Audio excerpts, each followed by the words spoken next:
Clutch, Gravel Road. Got that one off to Twitter at Doomes, D-U-M-E-S 1515. Thanks for the request. Clutch, Gravel Road. I don't know much about Clutch, I'll be honest with you. But I like them more and more, the stuff I check out. Troy's a big fan of those guys. Troy loved Clutch. And we had the man in once. Neil Fallon, yeah. Yeah, about 6-7 months ago. We had the whole band in at one point. That was back in the day, right? At NEW? Yep.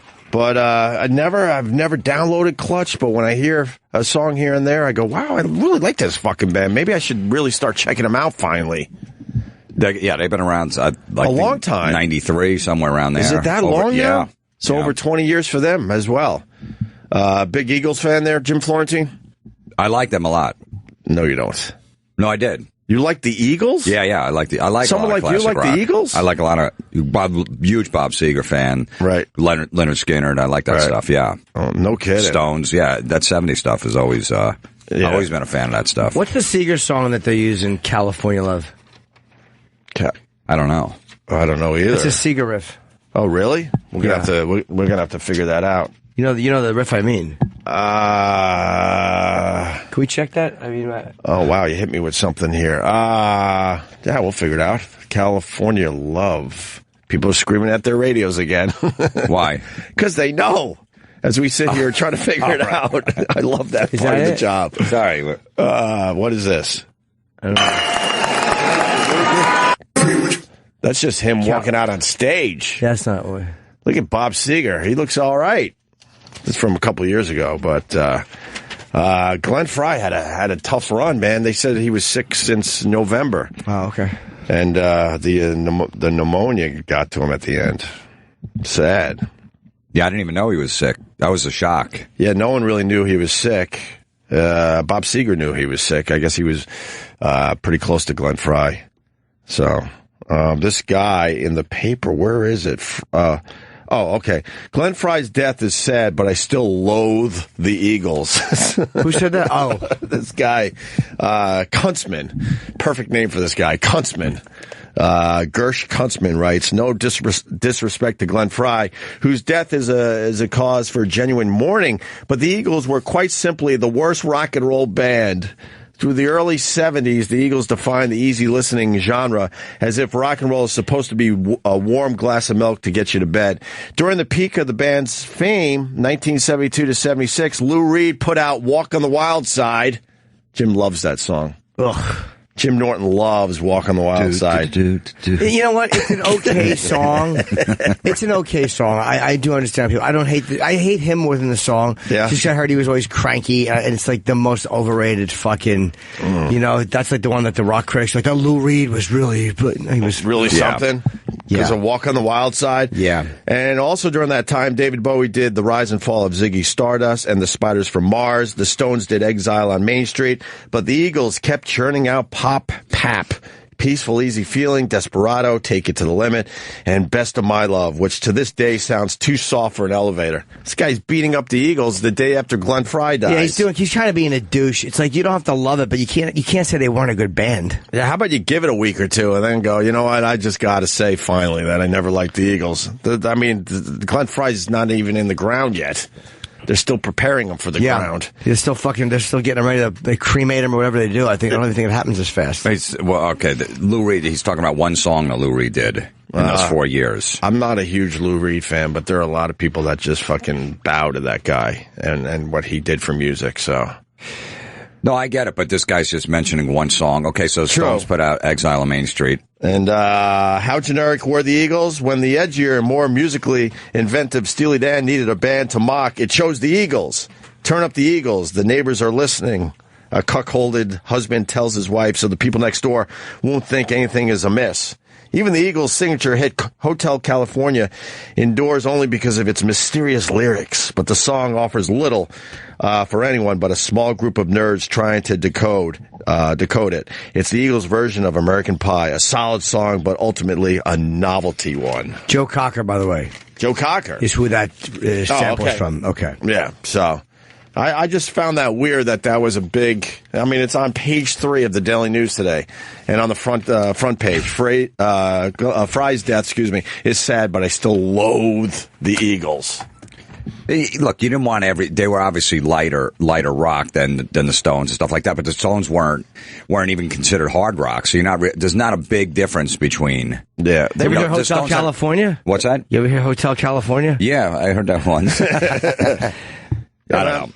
I mean, how many hard rock bands were there during the 70s, though? Good amount. I mean, Black Sabbath. You had Black Kiss, Sabbath. Zeppelin. You had Zeppelin. Was Kiss considered hard rock, I guess? Yeah. Okay. Aerosmith, hard rock. AC/DC. AC/DC.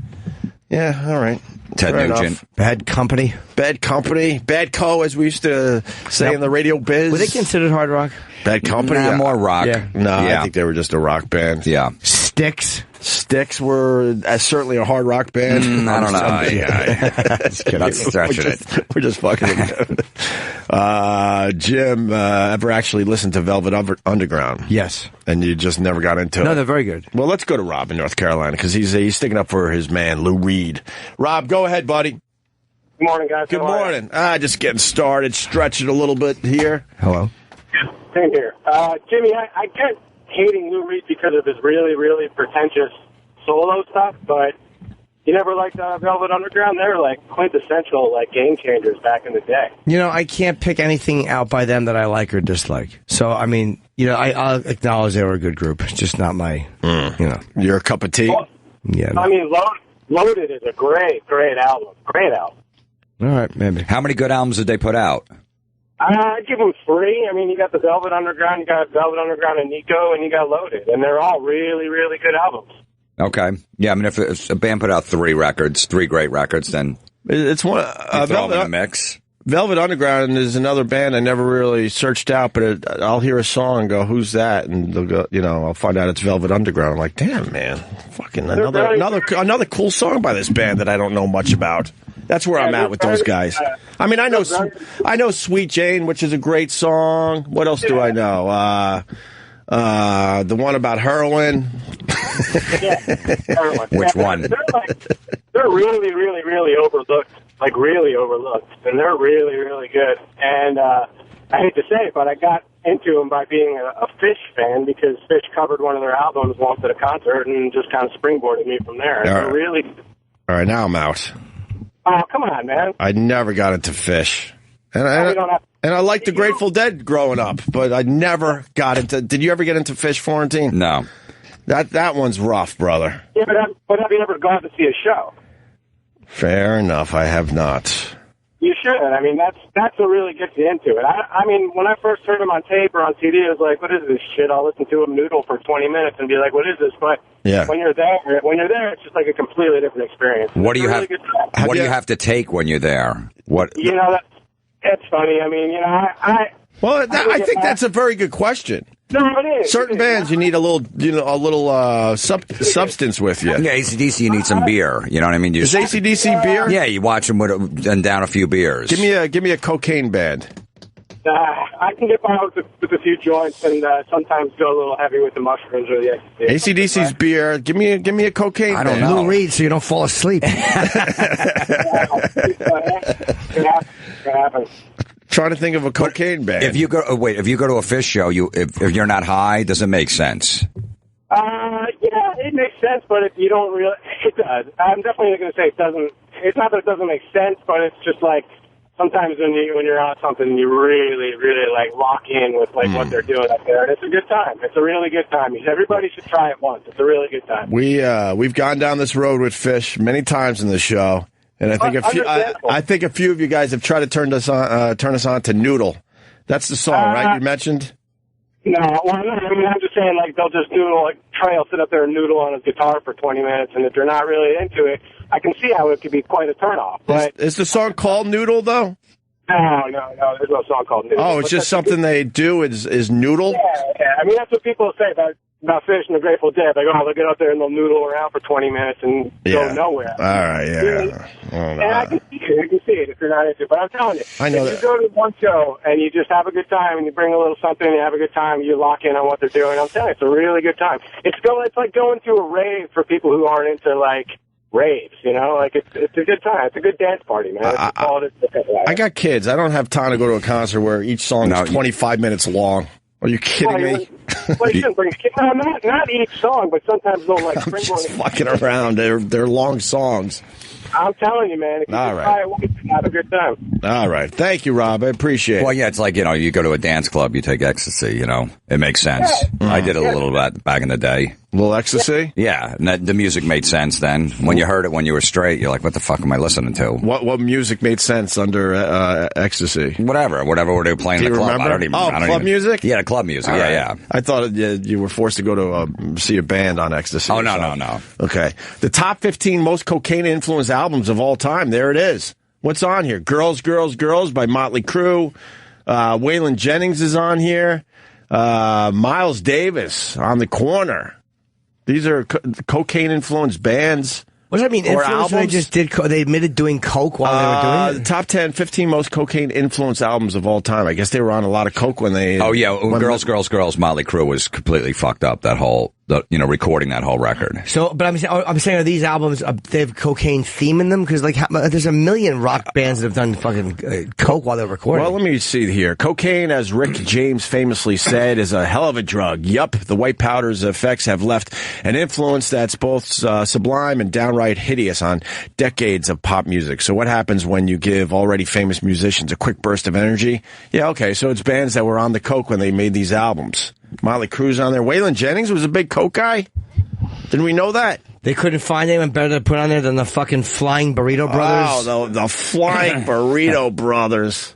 They came up with all those other bands and never officially made it, but they played a lot of the festivals. I couldn't name one Flying Burritos Brothers song. They released in 1969. They were doing cocaine. Iggy Pop, of course, that's a coke album. Well, who else? Art Pepper. All right, this list is. We don't know who Art Pepper is. This is now bothersome. It's the San Francisco Weekly. What do you expect? Sly and the Family Stone on the coke. Well, who else? Quickly. Sticky Fingers by the Rolling Stones. They were on coke for that album. Keep going.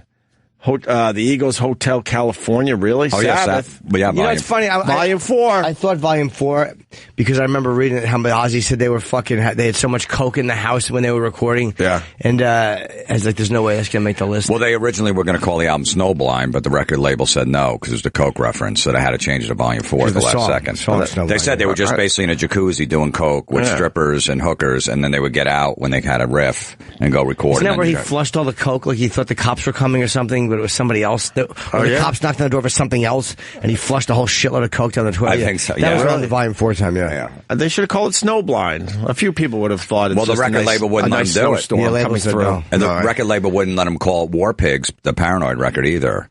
Oh. Because of the war, because of the Vietnam War at the time. So Right. you couldn't call War Pigs either. So they had to change the Paranoid at the last second. That's why there's a guy with a sword and a shield on it, and it's called Paranoid. Wow. I never knew this Yeah, stuff. they didn't change the album artwork. Pretty cool. Oasis, Be Here Now, was coke influenced. Bowie, Station to Station. Number 2, a band called Clips. I don't know, Clips. And then finally, the number 1 coke influenced album of all time, according to this dumb list, Fleetwood Mac and Tusk. The Tusk album. So. See, to me, Fleetwood Mac was a lot softer than Eagles. Like, you can get by with the Eagles, but Fleetwood Mac is like, You think? Yeah, to me, I like the Eagles way more than Fleetwood Mac, and I thought they were definitely more of not a pop band than. Is it than bad to Fleetwood say Mac. I liked Fleetwood Mac more than the Eagles? No. I think I liked Fleetwood Mac more than the Eagles. So the Eagles were pretty soft. Talented songwriters, but I don't know. You hear I got a big tusk just like an elephant? Yes, That's a I very good have. song. You want to play that today? No, it will get stuck in my head. Cocaine band, Eric Clapton. Phish did a doc called Bittersweet Motel. Check it out. Pink Floyd is worse. What do you mean they're worse? Oh, yeah, they probably seem like they were on fucking dope. Yeah. How could they not be on dope? They were probably getting Sorry, high. you gotta turn your radio off. Or is that just an echo? Gerald. Oh? Yeah, Hello, go ahead. Gerald. Turn your radio down and talk. You're on. Oh, sorry. I totally agree with Jimmy about Lou Reed. He is that's just a pretentious douchebag, but isn't Pink Floyd one of the worst rock and roll bands ever? No, Pink Floyd's Why? awesome. What are you, a goose? Oh, my God, they're the worst. You ever hear Money? How are they the worst? Comfortably numb. Let's go with the hits and alone. Oh, and when somebody plays them in a bar, oh my God, on the jukebox? Yeah, well, they're definitely not a jukebox band in a bar. No, that's not yeah, you're absolutely right. That's more of like a chill thing, you're hanging out. Yeah, that's like after you go out, then you go back to someone's apartment and just chill out with some Pink Floyd. Oh, the worst. Makes me want to take my shoestrings out and hang myself. Really? Yes, it's just so boring. You can't tap your feet to any of their songs. It's just the worst. Some of the songs just creeped me out. They were just, they sounded creepy at times. Some of those lyrics were pretty heavy. One of my favorite Pink Floyd songs, I don't know Roger Waters, people really hate him sometimes. Yeah. Apparently he's a big anti-Semite, which I didn't know. Oh, wow. My friends are very pro-Israel, and I mentioned Pink Floyd. They're like, that fucking anti-Semite. Google Roger Waters anti. They said Roger Waters A and anti-Semitic will come up.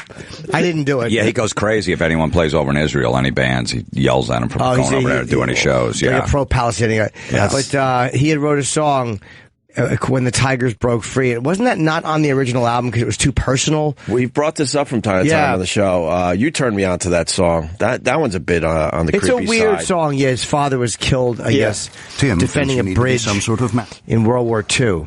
And, he wrote a weird song about it, but it never made the album.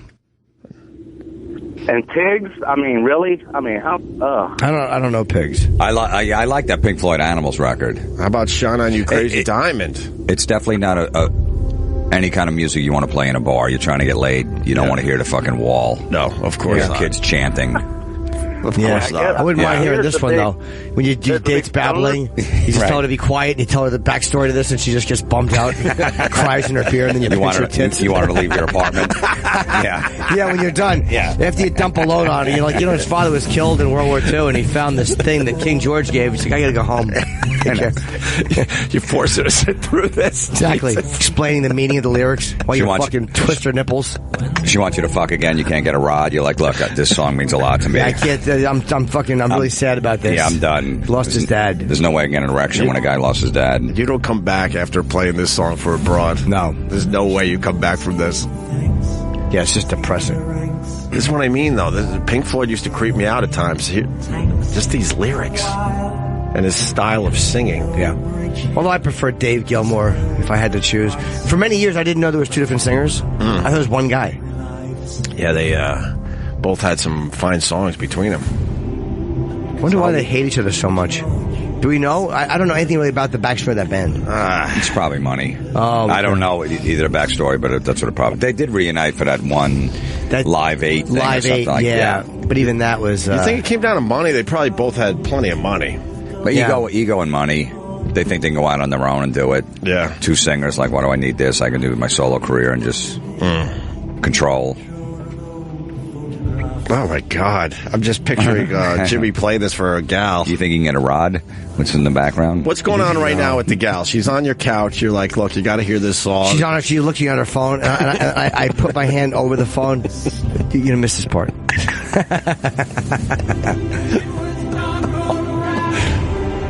Really a fucking real bummer, this tune. But yeah, I guess he won't go to Israel, huh? I guess not. He regrets suing? Oh, wow. Regrets Pink Floyd legal battle. I was wrong to sue them, it's... Singer and bassist says. All right. That's, yeah, those guys really hate each other.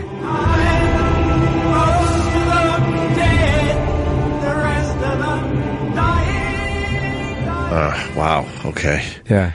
And the last line is something like, and they took my daddy from me. Oh, God. The song just ends. And then what? Then the song ends, and you still have the gal on your couch. What happens next? You think it's just quiet with us, and I think that she's contemplating how great the song is, and she's just like, I have to go. And she's like, I'm like, what are you looking for in your purse? She's like, my parking ticket. She's looking for a fucking parking ticket. You know, it'd be even worse all of a sudden if you had an erection, you started rubbing it on her back. She's like, oh my God. Yeah, there's something about that Anzio bridgehead that just gets my fucking dick pulsing. You know what I mean? They were going to pull back, but they were told to hold the bridge. And then Jimmy's walking around his apartment blowing out candles. It's a bust of an evening. Yeah, it certainly is. It's a bustaroo for nothing everyone. Worse than when you light candles and a fucking girl doesn't like them. And it doesn't go down. No, I have a lot of candles. How does a girl not like candles? I don't know. Some of them are like earthy. They're like fucking masculine shit. Oh, so you set the whole candles up first? No, once in a while I light them. I do it when I'm alone. I love them. Right. You love just having candles lit. I do, yeah. It just mellows you out. Yeah, it's got a nice smell. I have these one I buy. They smell like a church. Yeah. It's a very bizarre that's scent. nice. They smell like they smell just like a fucking church. Like whatever the smell of the confessional is, or it's semen. Yeah, yeah. It smells like a sadness and a destroyed dream. No, they some smell of that myrrh. Incense. Yeah, maybe that's what it is. I think it's some of that myrrh. Now, do you ever light the candles before the girl comes? Like, say she's coming yeah. before, so you already have it ready. You don't do it when she comes there. Sometimes I will if I'm like, you want a candle or something. You know, I don't care. I mean, I'll do it. There's no mystique to it. Or sometimes it's literally just to mask guessers. Right. Brett in Tampa wants to educate us on Pink Floyd. How you doing? Hey, hello. Brett, is this 2 days in a row for you? Yeah. He was the one that called yesterday and loved Jim Norton down in Tampa. Oh, thank you, Brett. Went to Side Splitters last weekend to see Jimmy. Go ahead, Brett. I don't know why I know that. Jesus Christ. But anyway, go ahead, Brett. So Jimmy, here's what happened with Roger and David Gilmour. It's that typical creative differences argument. And Roger pretty much was assuming control pretty much by the Animals era and pretty much by the wall. He was running the show. He fired Rick right out of the band. And by the time the final cut came out, which if you buy it now, you can actually get When the Tigers Broke Free on there, Roger wanted to make that a solo record, but the other guys were desperate for money, so he made it a Floyd record, but he was calling all the shots, and he left the band in '85 pretty much because he wanted to be out of Pink Floyd altogether and just end it, but had he had left Pink Floyd, he would have been sued for a shitload of money from the record label, so he opted out and Gilmour took over. And the other thing about Pink Floyd can actually be an honorable mention for a cocaine band because Gilmour did a lot of coke during the Momentary Lapse of Reason tour. That's it. I think most musicians were doing a lot of coke in the 80s especially. Yeah. I would assume most of them were partaking. So yeah, why not? It was the 80s. I know. I'll say this one thing, too. When they did that Live 8 thing, Gilmour refused to play The Wall. It's like, come on, Dave. You know, I mean, what do you? He's like, because he thought it was like a negative thing on education or something, which was inappropriate message. It was like, come on, it's just it's your biggest song.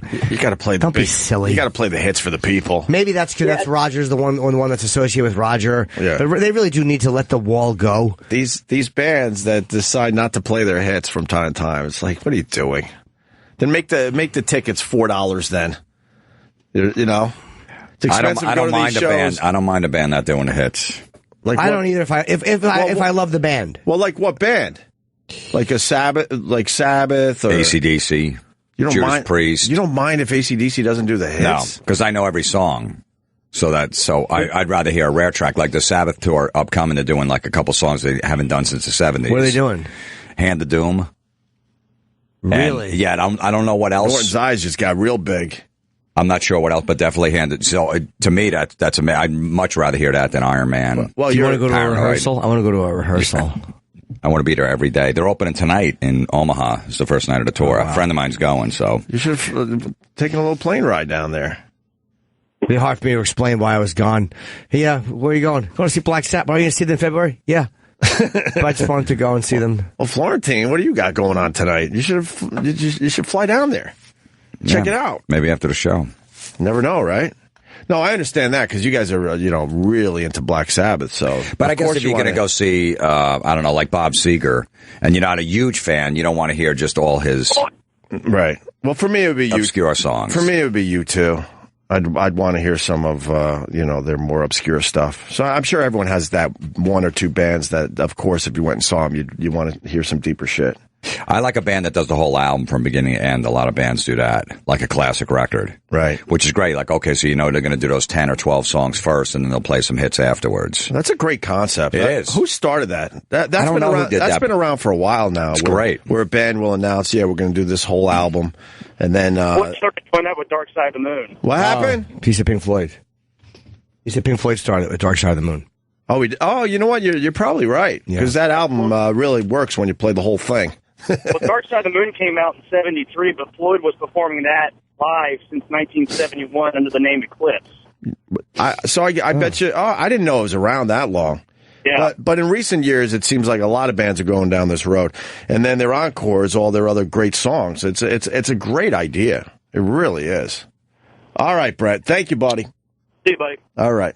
Appreciate the phone call. So there you go. That's how we start today. How are you, Florentine? What's going on? Sorry about the metal show, but you guys had a great run. Oh, right. It stinks. Yeah, I mean, we were on for 7 years, 130 episodes. It's not officially done, but it's... Well, you're going to try to shop it around? They're shopping it around now, but I don't know. I don't know what kind of interest is out there. But VH1 Classic is basically just going away, the whole channel. The whole channel? Yeah. So it has nothing really to do with our ratings or anything like that, that we weren't pulling our weight. They're just, Viacom's making huge cuts everywhere. Viacom is in deep shit. Yeah, deep shit. They got Are problems. they in deep shit? Oh, yeah. Oh, they got problems all over the place. Yeah. Is that why they pulled the stuff off Netflix? That's why my stuff's not on Netflix, because it had nothing to do with Epics even. None of my specials they're all on Hulu now. And is Viacom invested in Hulu? They have part ownership of Hulu or something? Or Paramount or whatever? Probably. I don't know. I mean, Viacom's a mess because Sumner Redstone is still in charge. He's like 90-something. Should he not be in charge? A lot of people are saying, yeah, he should step the fuck down and get some new blood in there or some younger blood. There's a lawsuit. Viacom CEO Philippe Dumont wins reprieve in Sumner Redstone's competency case. Yeah. His people are suing him, and I didn't know that. Yeah, there's a lawsuit that hit the papers today with Viacom. A lot of ratings are down, like Nickelodeon took a huge ratings hit because everyone's watching, cartoons on their tablets and stuff and it's like also that. Nickelodeon. I'm thinking Nickelodeon, but also Comedy Central. You lose Jon Stewart, you lose Colbert. Mm-hmm. MTV hasn't had a hit since Jersey Shore. MTV? What the fuck's on MTV these days? I mean, seriously, Jersey Shore was 5-6 years ago or something like that. That's a while ago now. They haven't had its hits since then. Everything is shit in the bed. What VH1 just has, ghetto reality shows on there. Right. Basketball Wives, that kind of thing. I used to watch Basketball Wives for a while. Go back down. No, you didn't. Yeah, I did. No, please tell me your wife was in the room. Yeah, she was, but I had no problem with that one. Tammy was a live wire on that show. She was married to what's his name, who used to play for the Nets. Whatever. Actually, Scott Stapp, that's coming in later, is on a reality show on VH1, like some kind of therapy celebrity therapist. Oh, the celebrity. He does the celebrity therapy? I haven't seen it. Yeah, he's on with his wife. Couples therapy. I watched that. He did it last year. I watched that show a few times too. Took a peek at that. Wait, hold on. Is Sumner being sued? No, this has got nothing to do with Viacom. Sumner's lawsuit. Philippe Dumont is not. He doesn't want to testify, I don't think, against Sumner. It's got something to do with his personal life. Not the company. There's another Viacom. This is probably who gives a fuck stuff for most people, but I saw it somewhere. There's a Viacom lawsuit, which shareholders or something as well. Oh, okay. They're just a mess. They're all over the fucking place. Yeah, so they made a lot of cuts everywhere, and part of it is just getting rid of the VH1 Classic channel, which I don't know when, but that's the thing. It's going away. And but they gave us they said, hey, go shop the show wherever you want. Right. Okay. So hopefully it gets picked up. It's a good show. Really good show. I don't know where it fits, though. Well, just let them try to figure it out for you. That'd be good. Right? Yeah. The headline, really fast. This is what I was talking about. Viacom and CBS hit with shareholder lawsuit over Sumner Redstone's condition. Oh, okay. He's very old and hanging in there, and they're not going to put anyone in charge officially until he's gone. So they got guys doing his day-to-day job, but he's still officially the main guy. And did you hear this? I had never heard this before. I mean, I've heard the rumor, but I didn't know. One of the Arquettes, I guess Patricia, and what's the other girl's name? Her sister, Rosanna. They have a transgender sister. Yeah. Who's coming out. I didn't know that. Who's smashing. What do you mean coming out? He's been... No. Not coming out sexually. Coming out meaning publicly smashing... Alexis, I think, right? Will and Jada Smith. I've heard the rumors that they were gay, but I've never heard it said by another celebrity. Alexis Arquette calls out Will Smith and Jada Pinkett Smith as gay hypocrites in epic Facebook rant. I did not know about this. Yeah, I've heard this rumor before that they were just kind of beards for each other. But again, it's a complete rumor. I've never heard anyone confirm it. And had kids and all that. They went all in with this, huh? Yeah. Well, it could just be bullshit, too. I think sometimes these rumors are true and sometimes they're just bullshit. That whole. I just said nothing there, by the way. I added nothing. That whole Jada Pinkett Smith video was just ridiculous. That was just ridiculous. No, she's trying to rally the troops. Boycott the big night. Well, Spike Lee, Pinkett Smith won't attend Oscars. And what, Reverend Al is basically telling everyone to turn off their TVs and not watch the Oscars? Yeah, he's trying to get people to not watch it. And then there's other people coming forward saying it's kind of ridiculous. There's not a lot of spots to begin with. And who was it? Boys in the Hood guy? John Singleton, I think, who's the director for that. Yeah, he came out and basically said, look, there's not a lot of spots. He doesn't believe that, they're being slighted. They got a black hosting the Oscars. If they had a problem with blacks, you think they'd have Chris Rock? No, and the woman, the Oscar president, the president of the Oscars is black too. It's black. It's different than those guys. It's not them. It's the people the voting process. Right. It's overwhelmingly very old white guys that are part of the Academy. They broke down the stats yesterday on one of the news programs, but I don't know. I'm going to watch the Oscars. I don't give a fuck. Michael B. Jordan was very good. Yeah. As in Creed? Yeah. I mean, I didn't see all the fucking ones that are nominated, but it's tough to talk about. If you didn't see all the movies, then right. it's tough to say, well, this guy should have been in, like Will Smith. Yeah. I didn't see Concussion. Was his performance that great in that? I didn't see it. Because that's what Jada Pinkett Smith's all pissed off about, that, Will didn't get a nomination for that. That's where all this comes from. But it's hard to feel sorry for her when she was making that video from a gorgeous living room in Hollywood with an elephant tusk in the background. And the room was just like an elephant. Yeah. Tusk, just like you want to sing that song badly. No, I just like it. Travis. I think you want to sing it. People badly. Can't sing. They just see. They can't see Travis's head where he's just shaking his head. No, we're gonna get there. We're gonna do it though. She has an elephant tusk in the background, and there's an echo in her video because that's how big the room is, and you're supposed to feel sorry for them, I guess. Yeah, you should have did it in your car. Right? Or you just record yourself driving. Or in a much smaller room in your giant mansion. She went. She had like a metal band on the side. She was on an Ozfest one year. That's right. I remember we played that song a few years back. Playing it wasn't that bad. And no, it wasn't. Playing a little stage at like 1 PM in the middle of parking lots. Yeah. She was getting booed too sometimes, wasn't she? In the beginning, she was, but then she realized she just had it. And they saw her up there going crazy. Yeah. And headbanging and stuff. Like, all right. Yeah, she's whatever. I don't care about this shit. I'm going to watch the Oscars. I'll be bored like every other year. It's not a great fucking show anyway. I'm watching because of Chris Rock. He'll be all right. He'll be great. He'll be a great host, but who cares in the end? They're just kissing each other's ass up there and no, you're great. No, you're great. No, we're all great. Yuck. Yeah, it really is a little irritating. Hollywood and hypocrisy. What's more irritating is I'm not involved in it. You would like to be involved? Sure. You'd like to be walking on that stage, winning an award? I'm not unrealistic about it. It's just, hobnobbing. Yeah. Hey, Jim. Jack. Oh. You would just like to be in the room? Sure. This is Jada Pinkett Smith, Wicked Wisdom. I remember this. Play me just a little bit of this.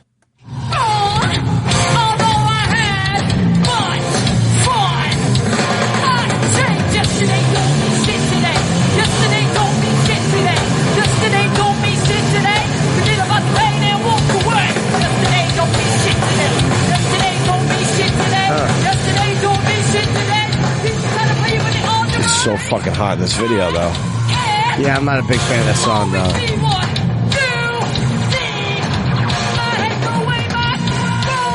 You would never expect this to come out of Jada Pinkett Smith, though, right? Yeah, I mean, it's cool for that reason, but it's not my... Looks sexy, though. Wow. Oof. What do you think, Florentine? Fuck sexy? Yeah! Yesterday don't mean shit today. Fucking yesterday don't mean shit today. Fuck yeah! I think Chip should do that song over. I think you got to remake that. You got to remake that today when you have no shirt on in your apartment. Yeah, later I'm on gonna today. Change the language. It's fucking salty. So what are you going to change it to? Yesterday don't mean sugar. Sugar. All right. Yeah, I didn't remember that song, but I'll say I'm not necessarily a fan of that song. Studios don't want to make black movies because they fail overseas. Is that a thing? It might be. Yeah, it might be one of those things where they don't make. Where did they get in trouble for saying recently about? Somebody said that female leads don't make the money that male leads do, and they get in trouble for saying that. But it's like that's just a financial. If that's the truth, it's the truth. Jennifer Lawrence said that. Oh, did she? Yeah, she was saying that the males get more money than the lead actresses. for films. Do they make more? Oh no! Someone was saying the reason was because they don't make as much money overseas. Like they don't like female leads don't make the money that male films do. I wonder because they want a different film overseas. I would guess they want more action films. Maybe, yeah. From America, don't you think? Probably. Instead of some That's why Liam Neeson. That's why there's been 17 Takens. Sure. Instead of a movie about a woman that's trying to find herself. You don't want to see that? A woman on the path of discovery. No. Where she goes to a foreign country and she tries to find herself. I guess Eat, Pray, Love didn't do that fucking well overseas. That's sort of the one I'm thinking of. Yeah. Where she went to India to find herself. Yuckaroo. Yeah. Although that book was so big for so long, that might have... Yeah. A movie like that might do okay because the book was such a fucking massive hit. All right, then go buy the book and fucking read it. Yeah. Leave us out of it. A lot of us get dragged to those stupid movies. Oh, it's about a woman that's going to find herself. Yeah. You never want to go see to that. India and does yoga. You could have done it in the city. I think my ex liked that movie a lot. I think I got dragged to that one. Don't say I wanted to see that one, Florentine. No, I think I saw half of it, too. Well, that's back then. Yesterday don't mean shit today. Right. I think I saw it, too. You think you got dragged to that one? Yeah. Every once in a while, you get dragged to one of these. You take the bullet once in a while. Oh, God. If you take your chick to go see, like, Ozzy, then you got to go see Eat, Pray, Love the following week. And you got to shut your mouth. That wasn't bad. It's all right. I didn't read the book, but it was cool.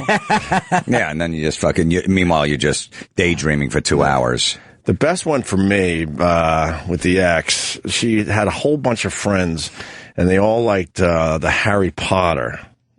They all read the books, and then when these movies came out, they were so excited to go see it. So I got dragged along with the group. It was the girls and the husbands, and I was there. Not a husband, thank God. And they're small talking about the book before they went in to see the movie. We had to go very early to get good seats, and we're just on this line, and they're all talking about Harry Potter, blah, blah, blah. And then later that night, I got scolded because I wasn't socializing online about Harry Potter. She was lucky I went. And you didn't know anything about it. So no, I wasn't reading the books, and I wasn't going to... What did she say when you got home? Do you remember, like... This is so many years ago. She was just so pissed off that I wasn't socializing. I'm like, what the fuck am I going to say about Harry Potter? I haven't seen I haven't read the books. I don't know these people. You guys are all so excited about the movie. You should have went without me. But I wasn't small talking enough online, waiting to go in and see Harry Potter. Yeah, especially when you don't know anything about it. No, what are you going to say? I don't give a fuck. Yeah, I hope this is... I hope this part's in the movie that was in the book that I liked. If I was going to be fair, I guess she's 100% right, because I didn't give a fuck about those people either. So I guess she kind of smelled that. So you didn't even get credit for just going? No. I didn't care about the people, and I didn't care about Harry Potter. Although I did end up liking some of the movies. They were all right. But I wasn't like, holy fuck, I got to go see Harry Potter, you know? What's the last movie I went to see with a girl? Oh, I think The Hateful Eight, but it was a female friend. Jesus. Yeah. That's a hell of a film to bring a girl to. Well, my friend Caitlin, we're just friends. Right. So it doesn't count if it's a friend. No, we're talking about those movies where it's... romantic girlfriends things, yeah. It's where, yeah, the lead is usually finding themselves.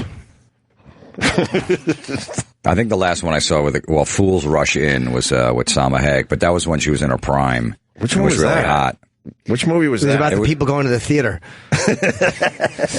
Matthew Perry was in it. It was like a romantic comedy. 1997. Oof. Yeah, I remember seeing that one. But I want to bang Salma Hayek so bad, so I'm like, I'll go see that. Sure. And then my ex got mad because she thought that I was thought she was hot.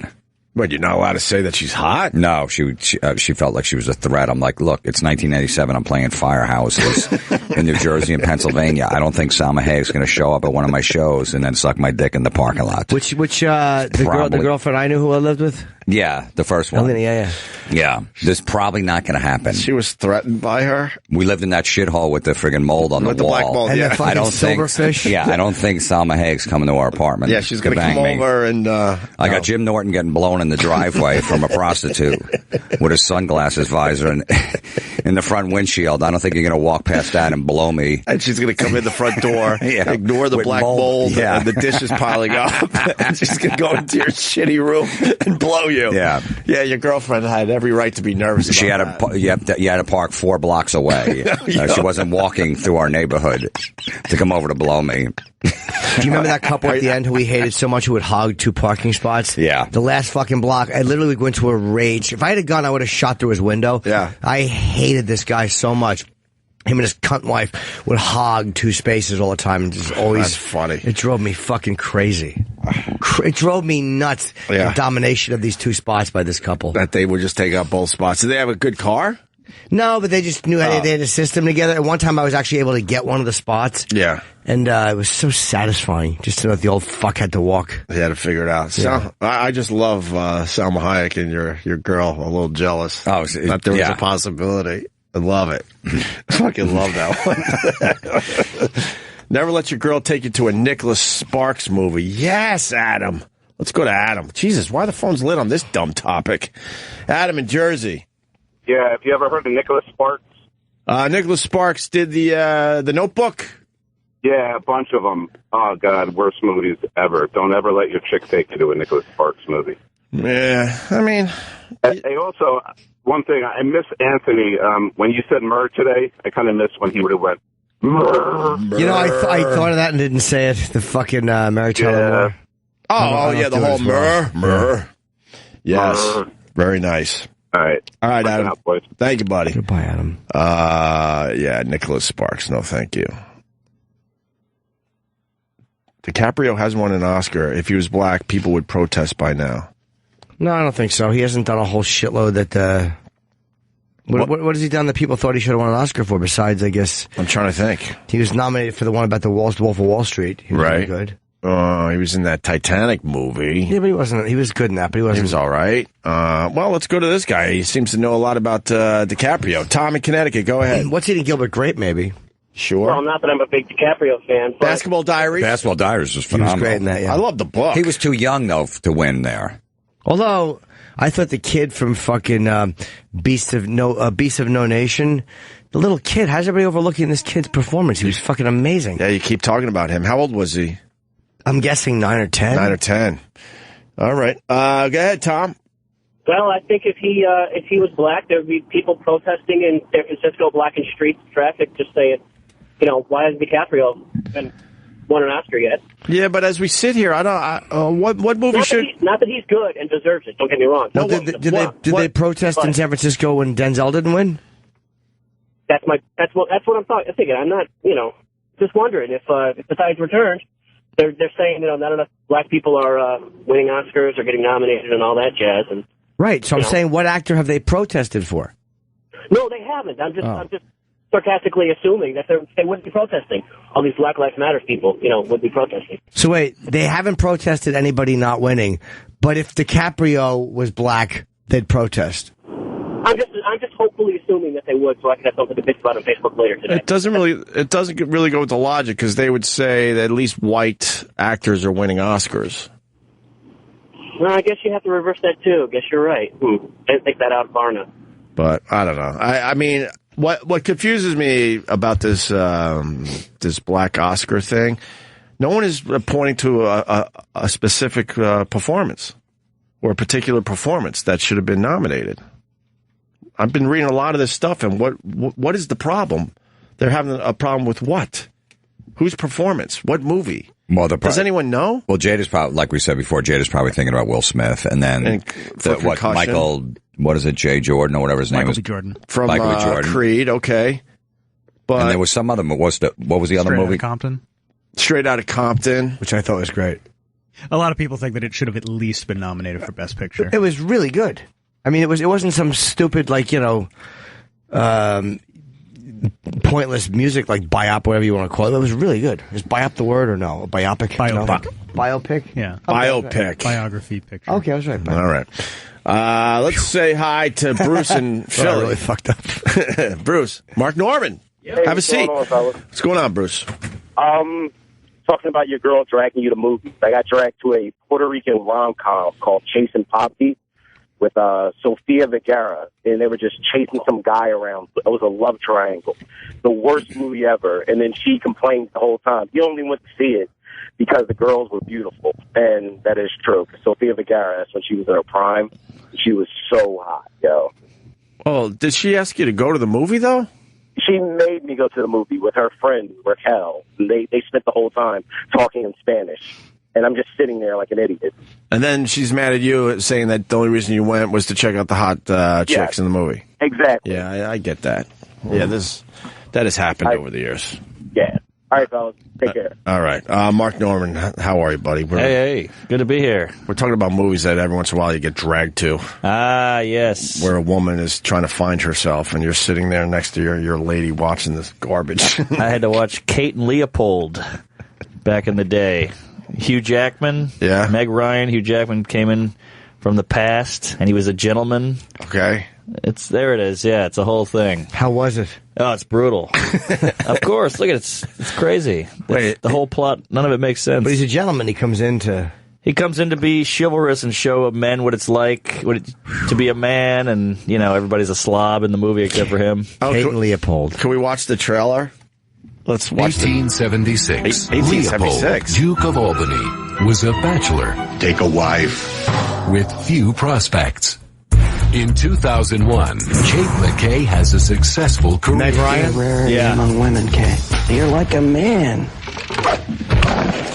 And no love She life. fell. Spilled her coffee. That's good. Sorry. Because a lot of hot chicks fall in real life. Yeah. Spill coffee on themselves. Well, she fell because the boss man, said you're like a guy. The guys fall. And then I guess guys fall. Do you know when that would be funny if she was walking and she stepped into a manhole cover? Yeah. And she banged her pussy on the fucking edge of the manhole? And that would make me laugh. And the rest of the movie, she's just spotting. Yeah, they nickname her Bingo Dotter at work. She's fucking ruining the floors. Those romantic comedies, they used to have at least like 3 to 4 pratfalls in the trailer. Sure. Yeah. Always walking a wall, falling, getting hit in the nose with a tennis ball, a football. Yep. That was to get us interested in the movie. Slapstick. Guys love slapstick. Do women like slapstick, you think? Not really. Nah. Not much, right? There's not a lot of miscarriage humor. If a girl trips and all of a sudden falls and starts eating another girl's box. Well, that's a perfect movie. Sure. Perfect. That's a perfect movie right there. Back to the trailer. But this Christmas, Are you sitting down? Yes. it's time for a change. I found a portal into 1876. I followed the Duke of Albany around old New York. Here's the kicker. He followed me home.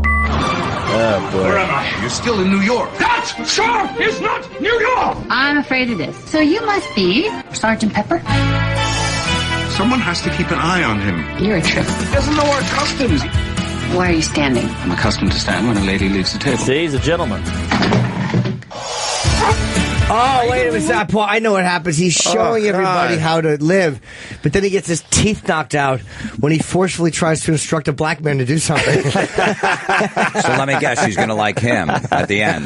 Meg Ryan's going to like him at the end. Yeah. Really? Yeah. No way. How did I guess that? I don't want to give away the ending. What are you saying? So he's such a gentleman, all of a sudden she's going to fall for him. Yeah, but she goes back in time with him. That's the big twist. She likes him that much that he's like, I got to go back. I'm the Duke of Albany. And she's like, I'll go with you. Of course she'll go. Yeah. Wow. And then she realizes it's just a shit in a fucking outdoor box. Yeah. And not in the house. And that there's things like there's nothing to trim her pussy hair with. And her fucking, there's no deodorant. No baby wipes. And his breath is awful all the time. No tampons. Yes, she has slaves. No toothpaste, or her teeth starts rotting. Yeah. She's got to cook chickens by ripping the feathers off, you know? right. Yeah. Right. Oh, yuck. Oh, this movie looks horrendous. Kate stinks. Continue, though, please. It's almost suggesting, madam, there exists a law compelling gentlemen to lay hold of canine bowel movements. I'm suggesting you pick the poop up now. I have to confess. And why would a woman, that was a black woman in a uniform scolding him, which I'm sure he would take if he's from the 1800s. Right. Yeah. He would have a name for her. Yes, he would. If he's from 1876. Who have you stolen this uniform from? Why are you wearing this stolen uniform? He'd hit her with a riding crop. Yeah. Now back to work. Wow, they have a sassy black woman in here, too. That's cool. That's everything 2001 film should have. Yeah. Right. Yeah. They're not acknowledging. Because if that was a white female cop, it really wouldn't work. They're not, they're You know not what I mean? acknowledging the obvious here Right. with the blacks. Yeah. He would look at the blacks a little differently. And they could get away with it because it's accurate for the movie. Sure. Yes. Might as well use it when you can. All right. Bowel movements. I'm suggesting you pick the poop up now. I have to confess, he's handsome, courteous. You like him, don't you? What? 'Cause you're Meg Ryan, Hugh Jackman, in A Story of a Man and a Woman. I think it's time you tell me who you are. I am the man who loves your sister. Who refused to let a few centuries come between them. The fact that time travel is fucking overlooked because these two fucking zeros are getting together. Yeah. Like, all I would be doing is talking about how amazing it is that he traveled through Exactly. time. That's what I kept saying. Instead of enjoying the fucking technology and the fact that, like, after he wipes his asshole, the dude, it just goes away. It goes away down a magic hole. Yeah. That's all he should be talking about. Just hit this handle and it's gone. You have the vagina, the hair of a 9-year-old. Where's the hair on it? Also, you'd be in Times Square like, what the fuck? What's Look at these happening? lights. Yeah. There's magic images all over. Right. But instead he just falls for a lady who works in an office and dresses like Paul Williams and Smokey and the Bandit. Go fuck yourself. Your version would be a lot different, Jamie. It sure would. Continue. Almost more of this. More 1876. Kate and Leopold. Not alone. Wow. Yeah. That looks fucking atrocious. It was rough. I never saw that one. That Thank looks God. atrocious. Yeah, I might have to see it now just for the goof. How do you not miracle over time travel? Can you imagine if you walked into something and you were going forward 300 years or 100 years to see the technology? Yeah, you wouldn't be having small talk. No. You would be having a lot of, what the fuck is that talk? But I'm the Duke of Albany. Fuck Albany. You can see it's now it's 2001. Obviously, everything worked out. Mm-hmm. Yeah, it'd be fun to take him to Albany. Have you seen Albany now? It's pretty rough. Exactly. Get out. No, look. In this movie's defense, it was probably the feel-good movie of 2001. You know, I used to put that in the ads. The feel-good movie of the year. Yeah, what did they do? They have him look down towards Ground Zero? Well, this looks the same as it did when I was here. Right. See, 'cause there's no Twin Towers? Yeah. Yes, I see. Food is here, so why don't we take a break? Good start. We got Scott Stapp coming in today. Ooh, Nickelback. Creed. I'm joking. Oh, fuck. I'm an idiot. I was listening to a lot of Creed songs yesterday. I like Creed. That's good stuff. He's doing some solo stuff, right? He's got his head back on, right? Think so, yeah. Yeah, he had a tough few years there, didn't he? Oh, was he in rehab or something? Yeah, he was making videos from, like, hotels and stuff. Oh, that's never a good sign. Yeah, we could get into some of that after the break. But he's coming in today. We'll talk to Scott Stapp. They sold, who said it? I think it was Travis, 50 million records? Over 50 million. Over 50 million records for Creed. And not a lot of respect for that, for whatever reason. Nah, because they were a radio band. You know, all that stuff got played on the radio. So as soon as it gets played on the radio, you have no respect anymore. Everyone thinks you sold out. They're like constantly voted the worst band of all time. Yeah. What? You know. By fan. That was before Nickelback, you know, and then Nickelback came around and said, you know, they always had to pick one band. Right. Poor Creed. 50 million records, no respect. And he started making videos like the CIA was after him. What was the one? The one you just had up there. Yeah, the CIA is trying to kill me. And then he made a video about the Illuminati. Another one, I'm homeless and penniless. Shocking. Broke, living in Holiday Inn, financial woes. So he doesn't have a lot of his money left either. He called his son's school and said that his family was harboring terrorists. Yeah. Wow. Yeah. But Secret Service went to his house. But now he's all right? Apparently, yeah. All right. Let's ask him. We should have a good time with Scott Stapp today. I think he had relapsed publicly or something, and he's bipolar. Thank you, Kenny. Right. Kenny just grabbed my drink. Should be interesting. That'll be a little later today. We got Mark Norman in studio playing Helium Comedy Club in Philly starting tomorrow night, Thursday, Friday, Saturday, Sunday. He's competing with fucking football and a possible blizzard. Yeah. Lord knows I need you. Yeah, your Sunday night gig. You doing Sunday too? Yeah, that's going to be a problem. I know. I'm aware. And a blizzard. And Saturday might be a problem. Yeah, I just heard Philly's going to get hit. England's going to get hit. They're calling for 14 inches here in New York. So I'd be happy to provide it. 14 inches. Wow. Starting Friday. Are they really? Yeah, 14 what time? inches. I think Friday night, Kenny, for the snow? I forget. Early Saturday morning. Early Saturday morning late Friday now? night, something like that. Late Friday night. They said, but then I heard like 3 inches maybe New York, the city, like the coastline. I heard 14. Well, that's a big difference. I'm lucky because I'm in an area that gets no snow this weekend. Yeah, where are you at? Albany, New York. Hey. Never gets any snow. Oh, wow. The Duke of Albany comedy. The Dick of Albany. The Dick of Albany. Yes, Kenny, what do you got over there? A snow report?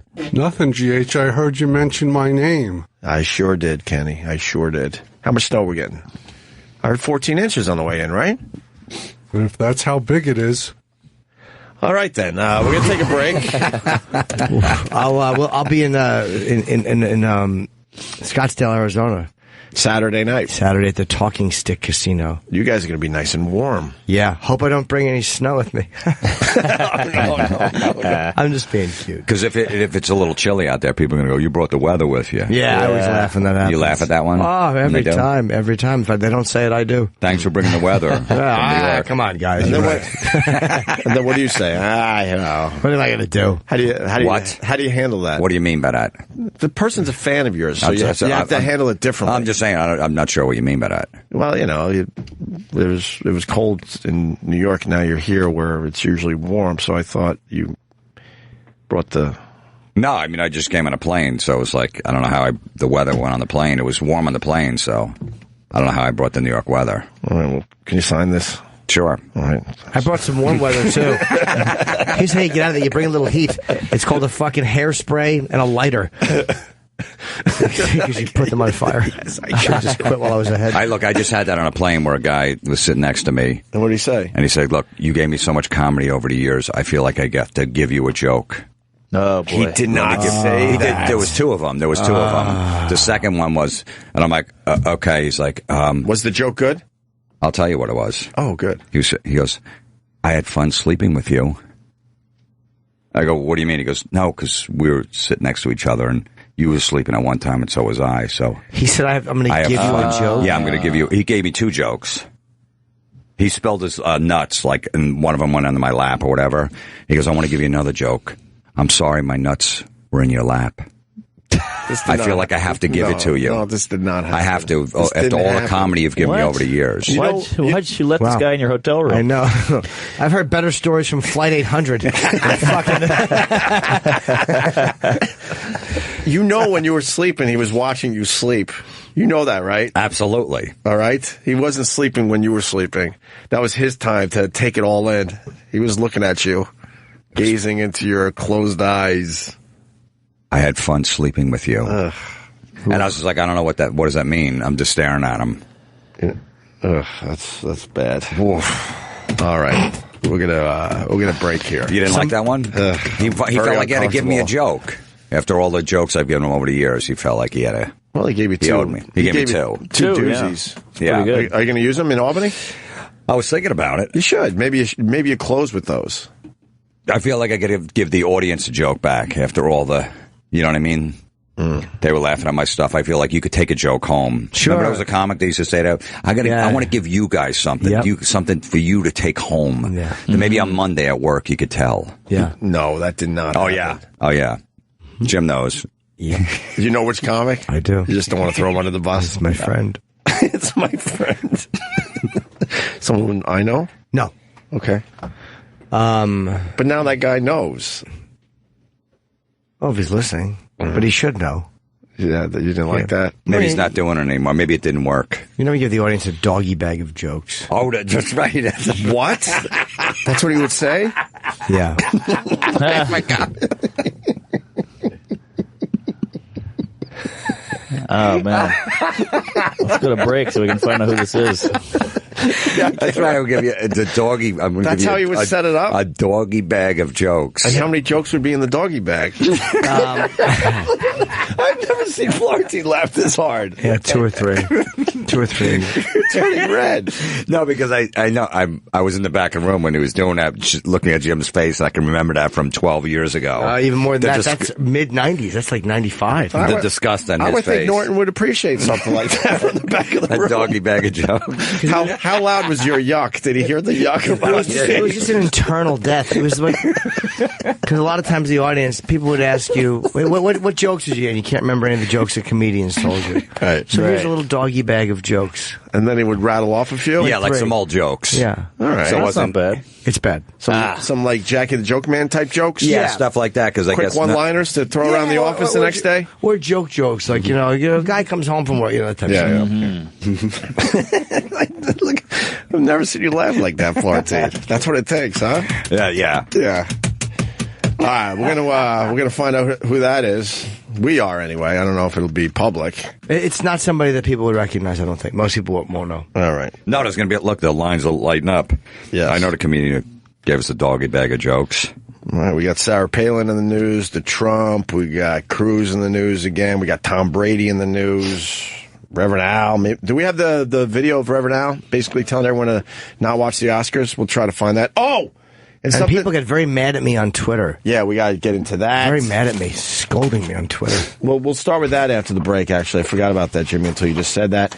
And then I saw a documentary, I guess it was on HBO originally, but I saw it on Netflix, Trophy Kids. Really good documentary that someone turned me on to. And I got the golf dad that I was talking about yesterday, just basically calling his little 8-year-old daughter a motherfucker because she was missing shots in a golf tournament. He's supposed to call her. She's missing shots. Yeah. It'd be wrong if she made the shots that he called her that, but if she's missing the shots. That's what you do, huh? Absolutely. Yeah. That's how we got Tiger Woods. And he also wishes that it was like the 70s when you could still abuse your kids or something like that, because then he thinks that she would be a even better golfer if he was able to abuse her. So I got a few clips of that guy. He's a real treat. So we'll play that after the break as well. All right. Yeah, we're back. We got a nice room today. Jim Florentine and Mark Norman and, of course, Jim Norton. While we're in break, big headline on, I guess it was Fox News. Oh, nice. Sorry, I should not talk over this.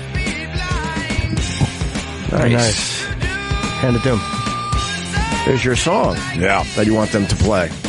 I can't believe they're going to do this live. You're excited about that, huh? Yes. Where are you guys going to see him? I'm going to see him at the Garden. I'm going to try to see him twice.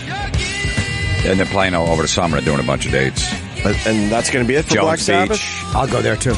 Will that be it for Black Sabbath, you think? Yeah. Tony's old, man. He's 70. I think he's 70. Wow. When is Jones Beach? August. So is Jersey, Philly, all that stuff in August. Will you see them a couple times? Yeah. I can't see him at the Garden. I'm on the road for those 2 dates, but...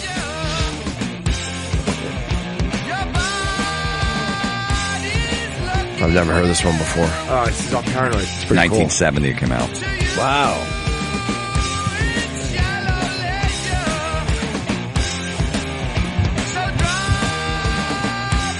Look at us all bopping our heads, huh? Listening to some Sabbath. A deep track of Sabbath. Yes.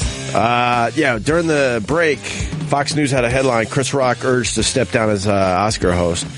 This kind of started yesterday or the day before. They're kind of hoping that he'll do the right thing and step down. Right. That's not fair. Well, it's like, Let Chris Rock be a comedian and approach this from a comedic standpoint. Right. He'll have a really good time with this. Also, there's not enough black people, so let's get rid of another one. It's silly. Which one is it? Yeah, he shouldn't step down. Yeah, let him be a comic. You guys live for this type of stuff, right? Yeah, it's when comedy shines. And he's not going to avoid it. He'll certainly have a few of those jokes. I think just him walking out and being like, ooh, just something like that will get a laugh. I think it shows how out of touch they really are, because you want Chris Rock now more than ever. Yeah. To address it. Yes, more than ever. The first 5 minutes is going to be about that. Yes. Of course. Don't be stupid. But who's out of touch? Sharpton? I think. I disagree. I think the Reverend Al has his finger on the pulse. Yeah. Look at that guy. Jesus. Reverend Al. He looks like Bill Cosby's conscience. That face. I always thought he looked just like an old shoe. Mm-hmm. Just an old shoe you've been wearing for way too fucking long. Yeah. So this is Sharpton calling for Oscar viewer boycott. Oh, God. Go ahead. Oh, yeah. Good song. Commercial. It's Jada's new song. Know why this whole thing bothers me? Can you pause this for a second? They can't drink the water in Flint, Michigan. What?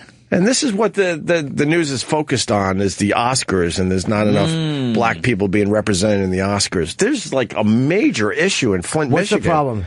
The water basically looks like Gatorade. You can't drink it. And they knew for a while, too. They knew for a while, and it's a big fucking problem. What's in the water that's a problem? Lead. Oh, right. That is bad. Look at the color of the water. I mean, it looks like delicious. Gatorade. Whoa, that could be a... That's their drinking water, and these stupid news programs are focused on the Oscars. Who gives a fuck? Wow. This isn't getting as much attention as it should. They're basically trying to go after the governor and get him to step down because they think he knew a few things. Yeah, there you go. High levels. What was that tweet? High levels of lead and what else? High lead levels in kids linked to tap water. Yeah, they've been drinking shitty water for a really long time. Tap water with lead in it? Yeah, that lady holding up those bottles, she got that from the tap. That's what the color of the water is right now in Flint, Michigan. That's why this whole Oscar thing, it's just nonsense. Go back to the Reverend Al video. Here we go. How do you live in an age where we can put a black man in the White House, a black woman as Attorney General, but you can't get a black or brown, male or female, nominated for an Oscar in a key position in Hollywood? So we have an alternative now but to escalate our drive. Escalate? Talking would... Escalate? There's a U in there, right? What's he doing? I don't know what he's doing. Escalate? So what is... How in his position does he not know how to pronounce escalate? Look, and I don't... And you now just want black actors and actresses just to be nominated every year? Yeah, it's silly. That's silly. I don't know if one was good enough to be, nominated this year. Who got snubbed last year? But basically he's saying that, as we move forward, there should be a black actor and a black actress nominated every year. That's ridiculous. I'm guessing it's 2 years in a row. It is 2 years in a row. Wasn't last year, was that 12 Years a Slave or something like that? Wasn't she nominated? That was 2 years ago. That was 2 years ago. Okay. Yeah, no, there were definitely no nominations in the big categories for black actors and actresses last year. Is it impossible that a group of these people can have done better? I don't get why that's such an impossibility. Like, yes, these people have white skin and they happen to do better acting. Is that impossible? No. Is that an impossibility? I mean... I don't think so. Especially with the high number. It's like saying, oh, there's so many male comedians in this contest. Well, they're 99%. Right. It's the same with white actors. There's so many more of them. Mm-hmm. If anything, they'll throw a black person in there just so they say, see, there's no racism. They always do that. Which is way worse. I know. And they didn't do it this time because there was obviously no one. I didn't see Creed. But this is pretty much his first huge role for this guy. So a lot of times they don't get it. I guess what's that woman, the girl that won? The black woman, the something. The heavy one, Precious. Oh, Precious. Gabriella. Yeah, that was like her first big role, and she won. Yeah. So maybe they're thinking, this guy, why isn't this guy at least nominated? Right. You guys did that a few years ago. Well, I have talked with a black friend about this. We got into it, and sorry. He was saying that they only give black guys awards or black women awards when it's like a sad role or like a struggle. And I'm like, well, that's everybody. Look at Tom Hanks has 2 awards, one for playing a retarded person and one for playing a guy with AIDS. Mm-hmm. Yeah. It's the same shit. Pretty much. It's always someone down on their luck in one way or another. Right. You can't go, what was the line, full retard, if you want to win an Oscar or something like that? There you go.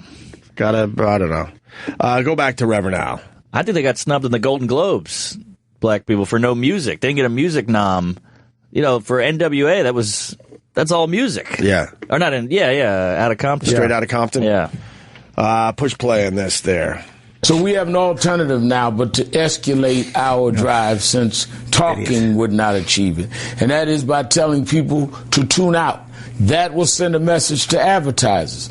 If we can not change the hearts of Hollywood, we can at least change the bottom line. And sometimes when people's profit is touched, it leads to them turning around and changing their minds about institutional neglect and institutional exclusion. How it has happened is you have an exclusionary voting pool. So it appears that Hollywood has the image of liberal, image of being progressive, but their business is 50 years behind their politics, or at least what they claim to be their politics. I think that our job as civil rights organizations is to change the climate in which the conversation is happening. Sometimes you have to turn up the heat to make it a little uncomfortable for those that are sitting at poolside thinking that this will go away. I think he's right about the Hollywood thing. Yes, I do too. About how they want to be like their politics are one way. Yeah. But again, that's mostly the actors. Mm-hmm. You know what I mean? The people he's talking about are the actors who have the liberal politics. That's mostly them. Right. They're not the ones who make these decisions. And the video they're showing as Reverend Al talks is the red carpet, and boy, is it very white. Yeah, a lot of white people. It's very white. But look how beautiful they are. Absolutely. Gorgeous. And pure. Gorgeous people. Gorgeous white people on the red carpet. Yeah. I mean, it's hard to have this discussion if you haven't seen all the movies. Like, right. I can't say who should be in there that's not, because I just haven't seen them all. Yeah. Straight Outta Compton, I thought was really pretty good. Yeah, and someone should be nominated for that, you think? I think Eazy-E, the guy who played Eazy-E, was phenomenal. Yeah, so was the guy who played, which I didn't know was his son, Ice Cube's son, was fucking amazing. Yeah. Mm-hmm. I was like, how does he sound just like him? Like, oh, that makes sense. Do you think that they're going to suffer in the ratings at all? These award shows in general aren't doing that great. Yeah, they're too long. Even with Ricky Gervais, they didn't do that great, and he was wonderful. I thought Ricky did a great job. Chris Rock's going to do an amazing job. I don't know. Right, but you think that people are not going to tune in because of what Al's saying, and people are No, they're actually going to watch to see what Chris Rock says about it. Yeah, especially the first 10 minutes. People will tune in now because they want to see what's going to be said about it. Yeah. If anything. Now it's become a thing instead of that dumb, an award show that is most people don't give a fuck about. But watch for the first hour and then realize, oh yeah, these things stink. Yeah.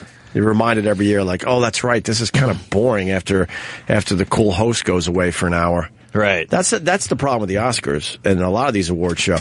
You hire Ricky Gervais, he does the first 5 minutes, 7 minutes, and then he's gone for an hour. Yeah. Because they have to, kiss each other's ass for a while. And then they finally bring back the host that you really do want to see. Yeah. If they were smart, they'd have Chris Rock on there a lot more. I know. Take advantage of the fact you got Chris Rock hosting your awards. Rich show. Voss can only write so many jokes. Is he out there right now writing? Is he in L.A.? No, he's writing from home, but he's writing. Oh, it sucks that I didn't fly out anymore. Oh, no. See, he doesn't. He needs that cash. Yes, he does. Plus, if Chris got a whole staff, so all of a sudden he's going to say, I'm not doing it. Right. All those people out of work. Oh, what's she saying? I used to have a huge crush on Stacy Dash. I got Stacy Dash. I actually got it. Let's first go to Lane in Jersey. Lane, go ahead. Hey guys, I was just, you guys were talking about this, and she hit the nail on the head. I thought so this morning. Stacy, being a black actress and all that kind of stuff. They shouldn't even have a BET. They shouldn't even have a Black History Month. How come there's no White Network? How come there's no White History Month? Damn. She's just separating it, and I'm just saying it was on Fox News this morning. Well, hear it from the horse's mouth. Well, sure, but that has been explained over the years. The reason for BET, I think we said it on the show yesterday. People would say because the rest of the media is white, right, is overwhelmingly white. That's why BET is okay to have. And when you look at stuff like that, that would be the other argument. Sorry, no, you're right. But when you look at stuff that wins like awards at BET, a lot of those are shows I've never heard of.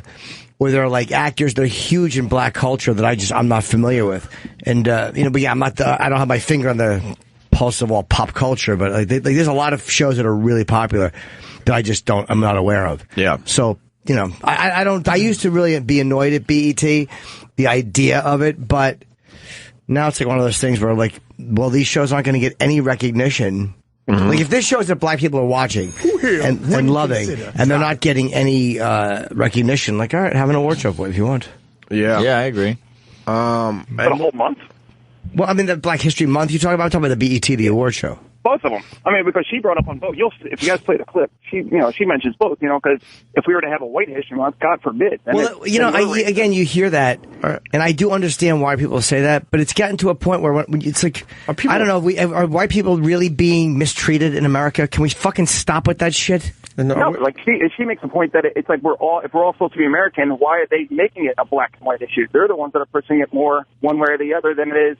Just if we're all Americans, we're all Americans. Why do we have to? Who do you think started making things in America a black-white issue? Democrats. Come on, really? I mean, what race of people? Definitely the blacks. They're the ones who started making things about race in America. With equal rights and everything that you have. No. I mean the American, who we are as Americans. That was the idea that race really mattered and meant something, positive or negative. That was started by black people? No, that was founding fathers. Okay, well then we're fucking, right now we're eating the dick that they fucking took out. I believe it. That's what's happening. So it's annoying sometimes, but that's why this shit is happening. We didn't start it. I had nothing to do with it. No one alive today did, but that's a lot of what we're dealing with, is we're eating the dick that all these fucking free thinkers took out 200 or 300 years ago. Absolutely. All right, well. But you can't just look at it like BET is the cause of it. Like, how come these goddamn spooks want their own thing? I mean, come on, dude. That's what it comes down to. It's like this is the fucking climate that's been fostered by America being a certain way for a long time, and now we're trying to even it out. So it's annoying to watch. But it's a transitional phase. We're paying the price for other people being fucked up. And who's bothered by Black History Month? No. Like, I think black people, because it's not long enough. Yeah, what is it really? It's the shortest month. And why would you be so bothered by it? I know, it's weird. I don't even know what it really is. It's just, It's just kind of there, though. It's like it's not forcing white people to do things in February. Yeah, it's not like you all have to break dance. Right. They're just celebrating some black accomplishments, I guess. But I love the people that are actually bothered by it. I know, it's weird. It has really nothing to do with you in the end. If they taught it accurately all along, you wouldn't need it. Like American Indians, now they go the other way. But for all these years, you're taught that the cowboys were these fucking great heroes and Indians were just savages and shitty. And that's not the truth. But now they're teaching it like Native Americans never did anything wrong. And they deny the fact that they were murdering each other. It's like no one teaches it accurately. There's no balance in it. Yeah, the Indians just wanted to live. Yeah, and then Columbus, that whole thing. Oh, my God. We were thinking Columbus was the man. Yeah, we were brought up thinking he was the man. It's right.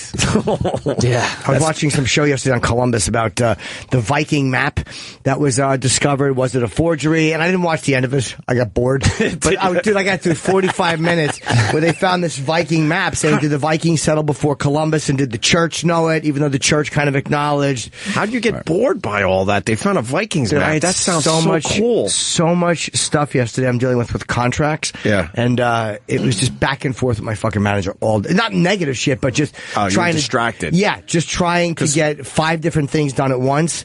And I got this thing on, and I keep pausing it. Because I'm literally talking to Jonathan every fucking 15 minutes yesterday. So I was just like fucking tilting it out. Because who taps out when they find a Vikings map? That sounds cool as fuck. But that's like 100 years ago, and but it might be a brilliant forgery because they found something in the ink that was only available in the 20th century, but there were wormholes that lined up.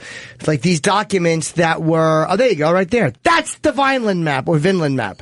But couldn't it have been that someone found this map a long time ago and went, it's fading, so why don't we trace over it? No.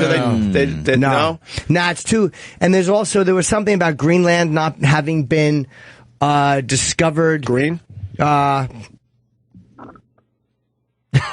I don't know what to say. Just going to pause, allow the room to be exercised. Well, that really escalated.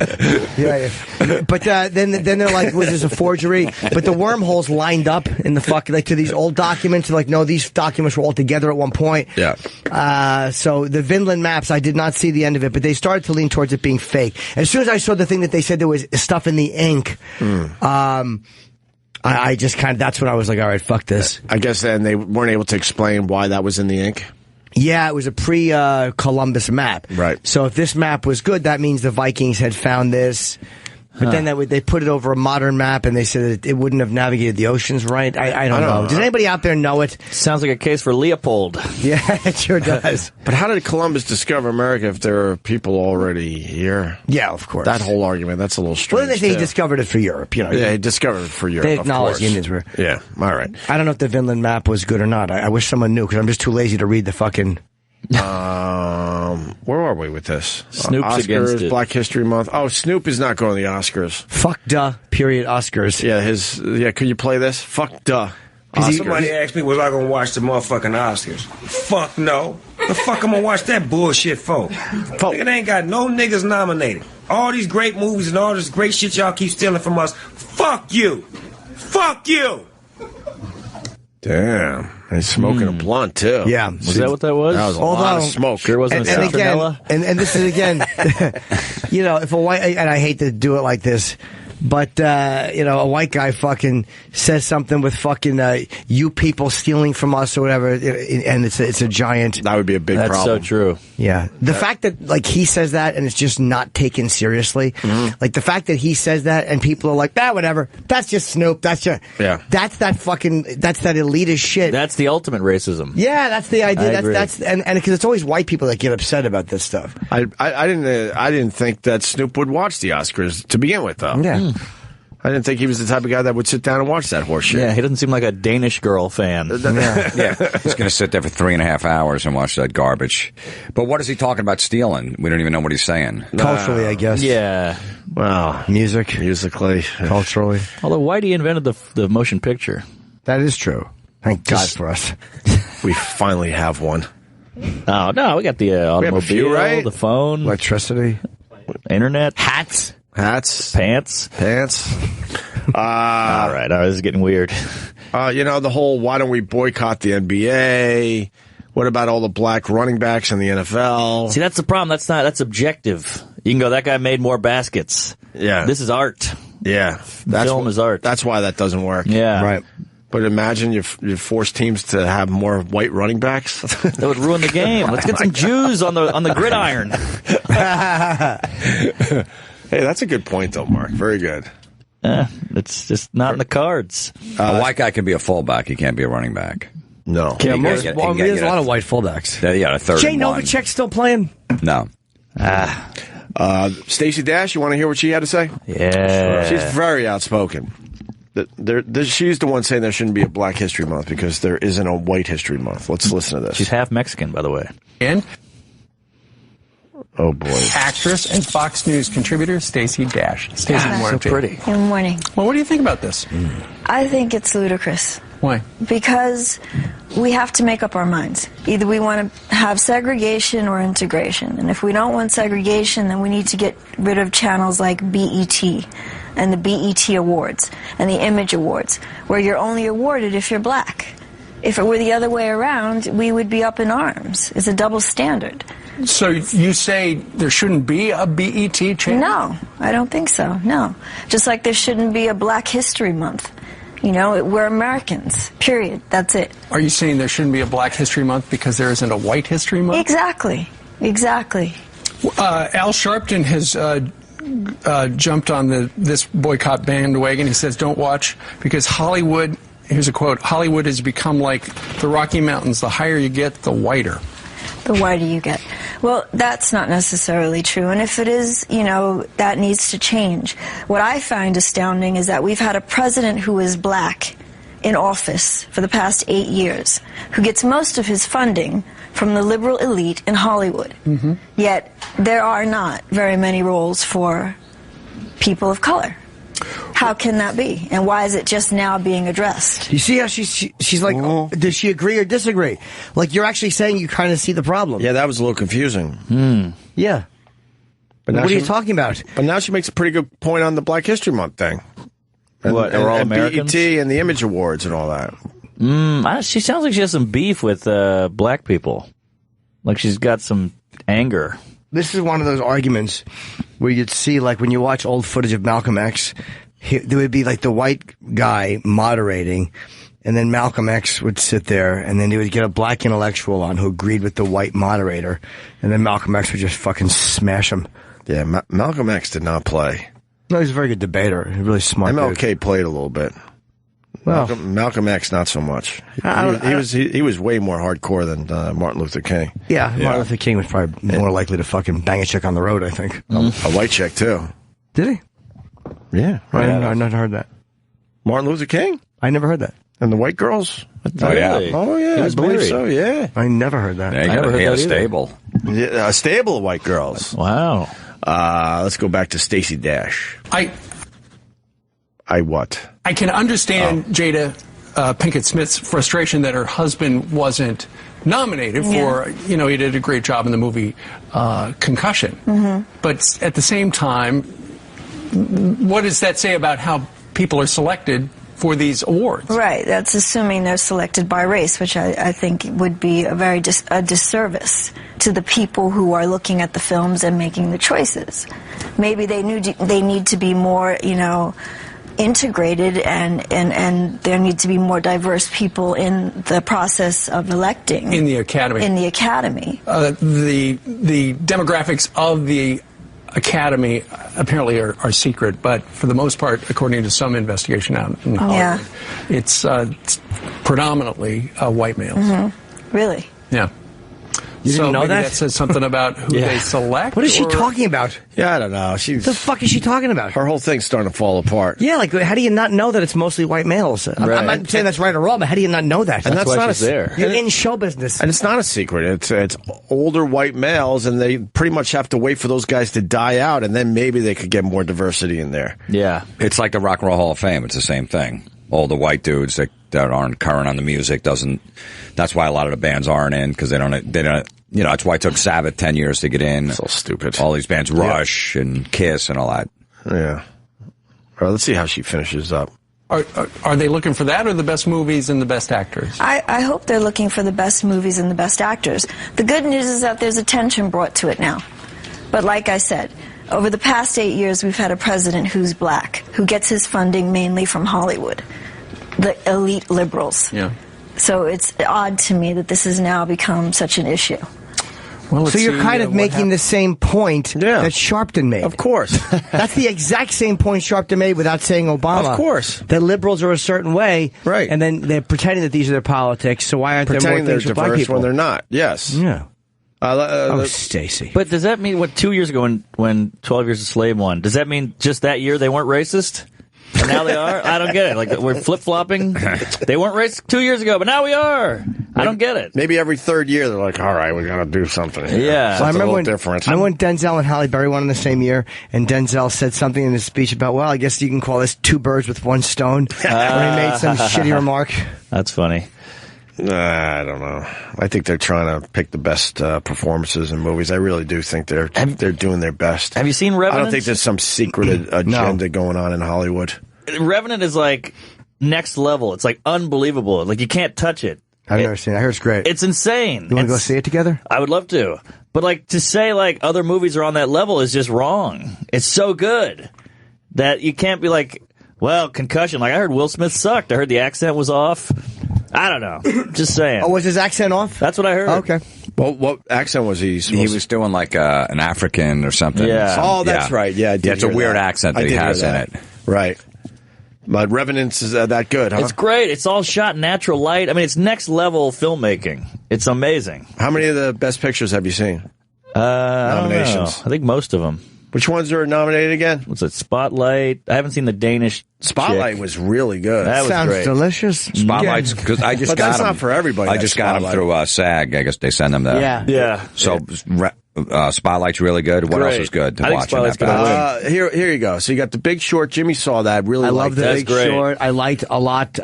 Bridge of Spies. Spotlight. Let's do this. You see Bridge of Spies? Bridge of Spies is trash. Oh, Yeah, terrible. I heard that was very average. All right. Ugh, Brooklyn. PU. What's Brooklyn about? It's like a love story in Brooklyn in the 40s. It's pretty good. You seen that too? No, I didn't see it. Is it better than that movie, Kate and Leopold, whatever? Which one's tough better? One. Same director. Okay, who's that lady? It's all about her. Yeah, I didn't even hear about Brooklyn. But everyone says it's great. In 1952, so it's Ellis 52. Ellis Lacey leaves Ireland, to immigrate to Brooklyn, where she has a better chance of finding work. Crushed by homesickness, Ellis finds her spirits lifted by an Italian-American suitor with whom she falls in love. When she must return to Ireland, Ellis is courted by a hometown boy and finds herself torn between two countries and two men who love her. Oh, no, it's another film where she's trying to find herself. Just, I know the whole movie. Yeah. I don't know if she's going to be with one or the other at the end. Which one she picks? Who cares? Let's see the trailer for a minute. No, we don't have just to. for a 30 seconds. It's not going to be a rom-com trailer, though, because if it's nominated for an Oscar, it's probably not going to be a rom-com trailer. I heard it's heavy. All right. Yeah. I don't know if I like uncircumcised or circumcised. They're all on a boat. Step over this way, please. Get out of the line. Next. Passport, please. Welcome to the United States, ma'am. Ellis Island. Cool song. Dear Rose, I miss you and Mother and think about you every day. That's not me, by the way, folks. That's her. I know people thought I had it. Dear Rose, I miss the smell of your farts. And I'm in a boarding house. I was glad to see you finally got some letters from home today. Oh, she's wearing a party hat. I wish that I could stop feeling that I want to be an Irish girl in Ireland. Homesickness is like most sicknesses. Yuck. It will pass. Would you dance with me? I'm not Irish. So what were you doing at an Irish dance? I really like Irish girls. Gross. I met somebody. Because they put out. An Italian fella. We're going to Coney Island for the weekend. Wait, do you have a bathing costume? Why didn't you tell me to This looks fucking atrocious. Oh It's definitely a chick flick, but I heard it's good. This looks fucking atrocious. How is this in the running? I'll watch it. Maybe it'll be great. I do have it at home. You have Brooklyn. They sent it to me. Yeah, I'll see it. I mean, I can't just judge it by this, but this looks fucking atrocious. Remember when you hated Creed, the trailer? Oh, yeah, you're right. That's what I'm saying. You're right. And I liked the movie. I didn't love it. I liked it. If it's nominated, I bet you're going to like it. It's probably a good movie, but it's one of these ones, like he said Bridge of Spies stunk, and I had heard that from other people. Yeah. Yuck. I heard that it was shit. Right. Bad. But I still got to see it. You want to Still go? got to see it. You want more of the trailer? No, I don't. We got it. No, I don't. That's enough pasty mix. Okay. She's going to go back to Ireland, and the guy that she knew was going to go, hey, pick Don't me. go. And then she's like, I don't know if I should go back to the United States or Ireland. Then she's going to pick one or the other. It's going to turn out that the guy... Save yourself 2 hours. It's going to turn out the guy in Brooklyn has he does some asshole move. And then she realizes her okay, maybe her real true love is send back some guys home. over to Ireland or something because he wants her back. But she loves Brooklyn. I haven't seen this movie, but I got to figure it out. The guy in Brooklyn does some asshole move. She realizes, holy fuck, realizes she loved the other guy the whole fucking time, but he comes to Brooklyn. You know he's going to hate this Or movie. they wouldn't call it Brooklyn. She stays so he's in Brooklyn. he's going to come to the States, yes, the other guy. it's obvious. Or they wouldn't call it Brooklyn. No spoilers. I bet Colin Quinn could tear this movie apart as an Irish guy. I bet from he'd Brooklyn. like it. You think? Yeah, he's fucking full of Irish pride. He'd love this. I feel like he would tear it apart. Yeah. Then you got Mad Max, Fury Road, which is winning a lot of that was great. awards. You know what? It looked like dog shit to me, but I will have to see it because everyone has said it's so good. Oh, it's so good. You haven't seen it? It's great. That trailer did nothing for me. It's so good. I will see it. Everyone's raving about It starts and it just doesn't stop. Okay, I'll watch it. All There's right. about 8 lines of dialogue in the whole thing, and it's great. All right. But it's up for Best Picture. That's really cool. I'll give it a little an action movie up for Best peek-see-roo. Picture. Right. Then you got Peek-see-roo. The Martian. I like The Martian. The Martian was good. I was good. It shouldn't be in this I wouldn't running. say it's Best Picture worthy. I agree. The Revenant that Mark Norman really likes. Yeah. Room, I don't know. I don't know The Room. Room and Spotlight. Yeah, Spotlight was good. I like Spotlight. I don't think it's going to win Best Picture, though. I don't know. Might is bashing the church. I'm betting. I'll bet you it wins. I bet you Best that Mark Picture? might be right. Yeah. Spotlight? The Let's Revenant. bet. Let's bet on Roland's job. What's the top 3 pictures out of there, you think? I'd say I haven't seen Room, but Big Short, Spotlight, and Revenant. Okay. What is Room about? Oh, my God. I see a woman and you just turn off. No, it's a woman with hugging a kid with a fucking little a little raccoon hat. I know what this is about. Well, it's about a young. Well, yeah. I think they're in a bad situation, and the mom makes it look like everything's normal. Wait a minute. Right? This looks good. A young woman who's been held in captivity in a small shed for 7 years tries to make a normal life as she can for her 5-year-old son, Jack, who knows her only as Ma, when Ma and Jack escape their captor. Okay, I'll see that.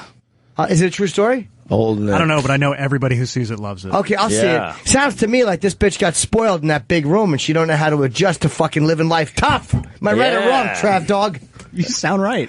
And her kid's 5, and she's been in captivity for 7. So who'd she open her legs for? That's right, exactly. Probably throwing it around to all the other captives. I think it's the lowest grossing. Ew! Oh my God! That's grody. What a grody film! I don't want to see this.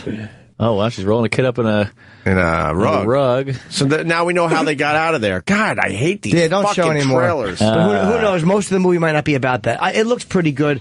I might see it for a few laughs. In a shed, yeah. I'll fucking see it for a few laughs. A few chuckles? Yeah! Give a fuck, right, Mark? Yeah! A few laughs. You like that top of the... says love knows no boundaries. You know, if it's about a lady being held captive for 7 years... I can overlook a cheesy fucking heading. Yeah. It's about a lady being held captive. Love knows no boundaries. All right, maybe not. Maybe she loves the boy and he's the offspring of the captor. That's got to be a tough one to have to look and see your captor in the boy's eyes every time. That's probably what this is all about. Very difficult, I'm sure. Yes. Where's my daddy? Well, funny story. Ken in Chicago. Dad was a goose. Ken in Chicago is going to wrap this whole discussion up. Go ahead, Ken in Chicago. Rap, W-R-A-P or R-A-p? I'm only kidding, Ken. Go ahead. Shoot away. Hey, guys. Still in Chicago. Just want to let you guys know that, I think it's pretty ridiculous that black people would sit there and ask a bunch of white people to give them awards for a bunch of stuff. That's dumb. It's going against logic and in the past, 400 years of what they've been doing. So why don't they just... I have no problem with the Oscars and the selection process. They should just call it the white Oscars so people aren't confused. No, it should be the best movie. No. Just call it the best white movies. I mean, seriously, didn't you guys just go over Brooklyn?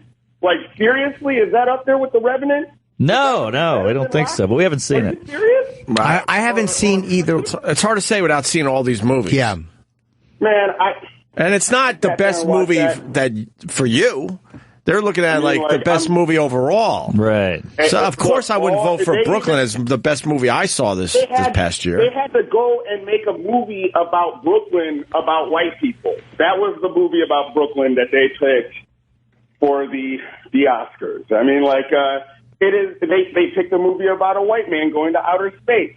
Oh, this is the troll. Yeah, of course. But there's no... I just realized. The second he started talking. Yeah, but he's not necessarily... I forgot that you're the troll. He's not necessarily... Even though he's a troll, he's not necessarily wrong about the white Oscars. Even, it's like if they pick the best movies every year, and I know it's a subjective thing, but it seems like so many times, like when I see the roles guys have been overlooked for, or the way Denzel got fucked out of Malcolm X, that real... Didn't they give it to Pacino in Scent of a Woman that year? They did. Because they had fucked... But then again, they had fucked Pacino in the past for Godfather 2. Yeah. So they kind of update... You got to hold on a second. Dude, can we just cut this guy off? He's just babbling while I'm trying to... I'm trying to talk to you, dude, but you just keep jumping in. And don't be... Just talk normally. The troll shit is getting fucking old. You just... but they fucked over so many actors. Yeah. Again, Pacino got douched a lot, and he had never won an actor in Best Oscar. That was embarrassing.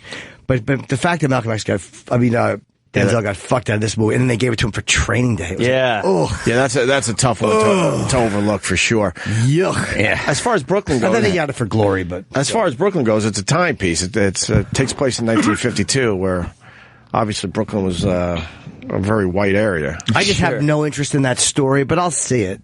Yeah, if it's nominated, I'd kind of like to see the ones they think are the best, that Whitey thinks is the best picture. They're usually good movies, but they're usually decent movies. Sure. Very rarely we see a piece of shit nominated, but you're saying Bridge of Spies is lousy, and it seemed lousy, but again, I didn't see it.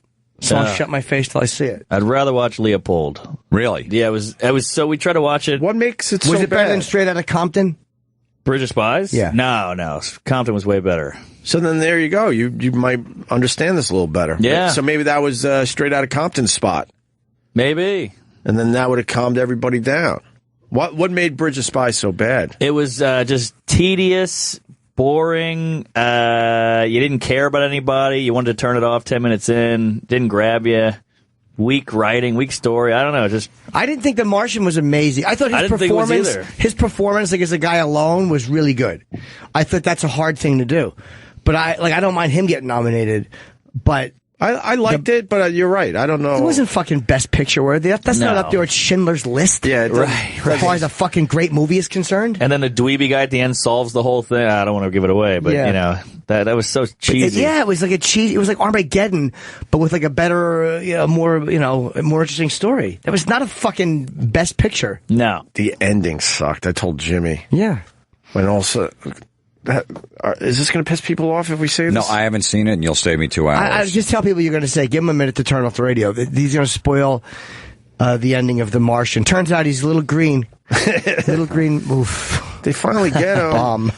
He has to hang out on Mars for well over a year or whatever, and then, the ship comes back and gets him, and then they have the big reunion on the ship for about 30 seconds, and then it cuts to him his first day teaching a class. Yeah. I hated that ending. Yeah. It was almost like that was a rewrite or something, and they filmed that after the fact or something. Maybe it didn't test well, the ending they had. All right, well, now I'm mad for black people.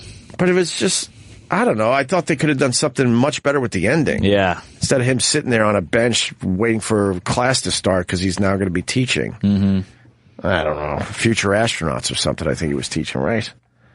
Yeah. That was like that Tom Hanks movie when he's stuck on the island. I forget what was it. Castaway. And then all of a sudden he's back, and then he's out, like, people are coming over 6 months later, and it's just like a regular life again. It's like they didn't show enough of him when he got when he got back home and how he adjusted at all. Yeah, that would have been pretty crazy. It was a weird ending, too. All of a sudden it's back to normal. Yeah. Yeah, I don't know. Whatever. I think with The Martian, they just didn't know how to fucking end the thing. Yeah. And another reason why maybe it shouldn't be up for Best Picture. Best Picture, It's got to be kind of perfect. Exactly. The story, the characters, the beginning, the end. It's like letting a fat chick into Miss America. Like, what are you doing? She's got to be swimsuit. Chris Sheeran, the guy who tweets us sometimes from the Yes Network, he said Room was great. So, okay. All right. People are raving. Well, now I want to see all these movies. They didn't send all of them, though. I only got 2 in the mail. You got a lot of these in the mail, Jimmy? Yeah, I haven't have all of them. I do have Brooklyn, and I have a couple of more, but I'll see them because you know me. I'll check out Brooklyn. I got about 8 of them. Do you really? Yeah. I don't think I got Room, though. Yeah. Okay. I know who is chewing the pens there. Who? You want that, Jimmy? More than I want oxygen. This bothers Jimmy a lot. Somebody chews all the pens in studio. Go ahead, Tim. Hey, what's up, fellas? Hey. Hey, The Martian. Maybe he was green with Denny or something, Jimmy. I knew what you said, dude. Your phone crapped out. No, I'm not playing that game with you. I just wished it did. Fucking piece of garbage. It's even funnier when they're on to us. I love it. All right. What do you got, Tim, on the pens? Chris Daly's the culprit chewing up the pens. Ron and Gail was giving him shit about it yesterday. Well, I hope he knows. I've stuck some of those pens in my asshole. It's fucking disgusting. If it's Chris, keep a pen for yourself and don't leave them in studio. It's fucking disgusting. I know. I fucking hate that. It happens in my job all the time. It's fucking. Whoever does it.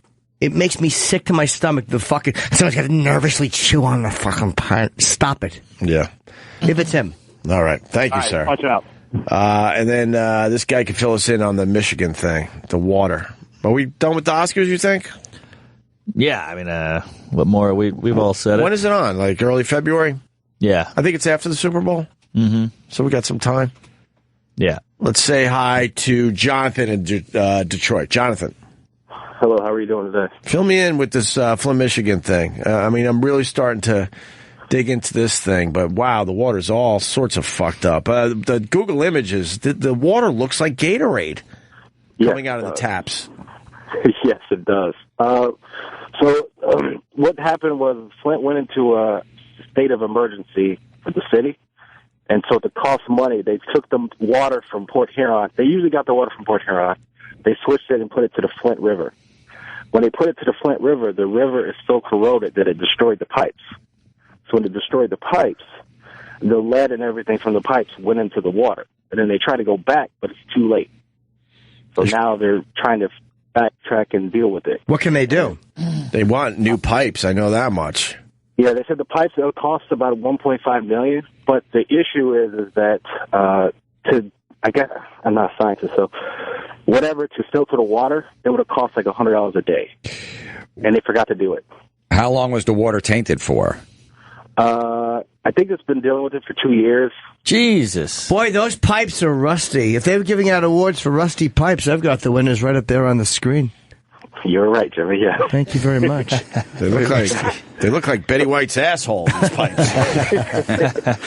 So with that, the issue is because the city was in a state of emergency, that the mayor couldn't have made that decision. It had to come from the state. So from the state, it's Snyder, the governor. So that's why they're saying that either he overlooked it or didn't care. So they're trying to cut costs by because they're pretty much going bankrupt. By doing that, they caused this issue. So now kids are getting lead poison and the Legionnaire's disease. I'm sorry. I love you, Jimmy. Well, that was Chip.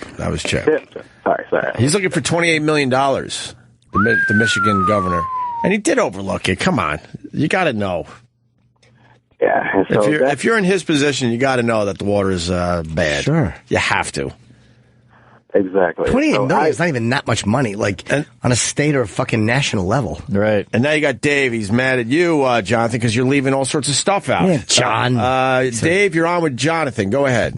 Hey, for the governor of Michigan, when these towns started going bankrupt, the governor of Michigan got this legislation and putting these financial managers in place. They're unelected, and they don't have to answer to anybody but the governor. And so they go into Flint. They've been going in a bunch of towns in Michigan and disbanding fire departments, disbanding cops.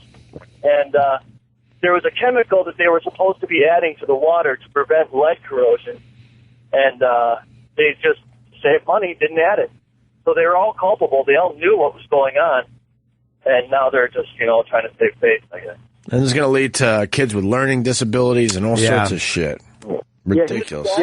Yeah, so he's correct on that. I think that chemical they're talking about, that's the thing that was it would have cost $100 a day to put into it or something. Well, they had other things to do with that money. They were trying to save $100 a day? No. To fix the issue, they estimated that it would have cost $100 a day. Oh, okay. And they didn't do that.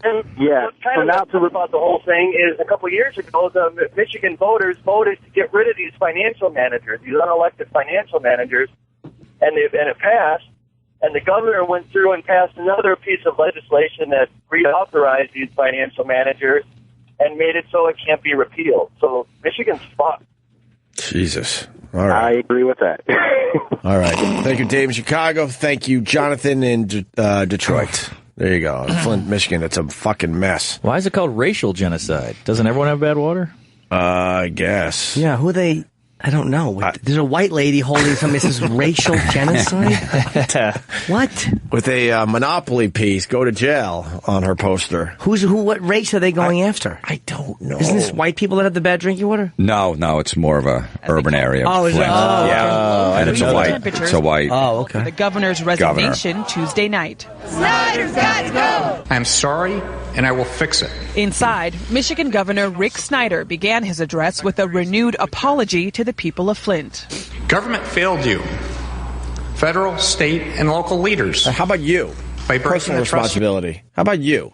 Well, you might. You're the guy in the seat. Personal responsibility. Good fucking head of hair on this dude. Holy shit. I know, right? Yes. It's like Phil Donahue. What a head of hair. Yeah, very nice head of hair. We got Scott Stapp staring at us. So we should take him. We should take it. But we need to take a break for sure. He's a little early. Oh, he is early. Yeah. Why don't we take a break? We get back to this Flint, Michigan any time. But we should get Scott Stapp in here if he's early from Creed. There's something else. Whatever, I'll remember.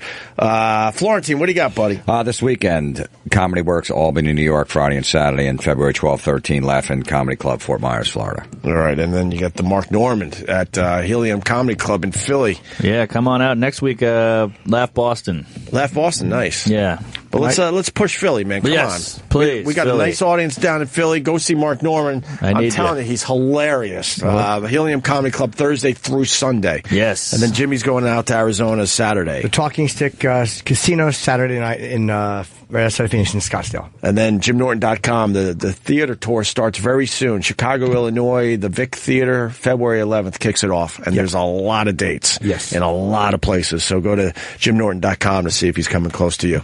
Up next, Scott Stapp from Creed. Stay there. Yeah, we're back. We got Scott Stapp from Creed coming into the studio. Woo-wee.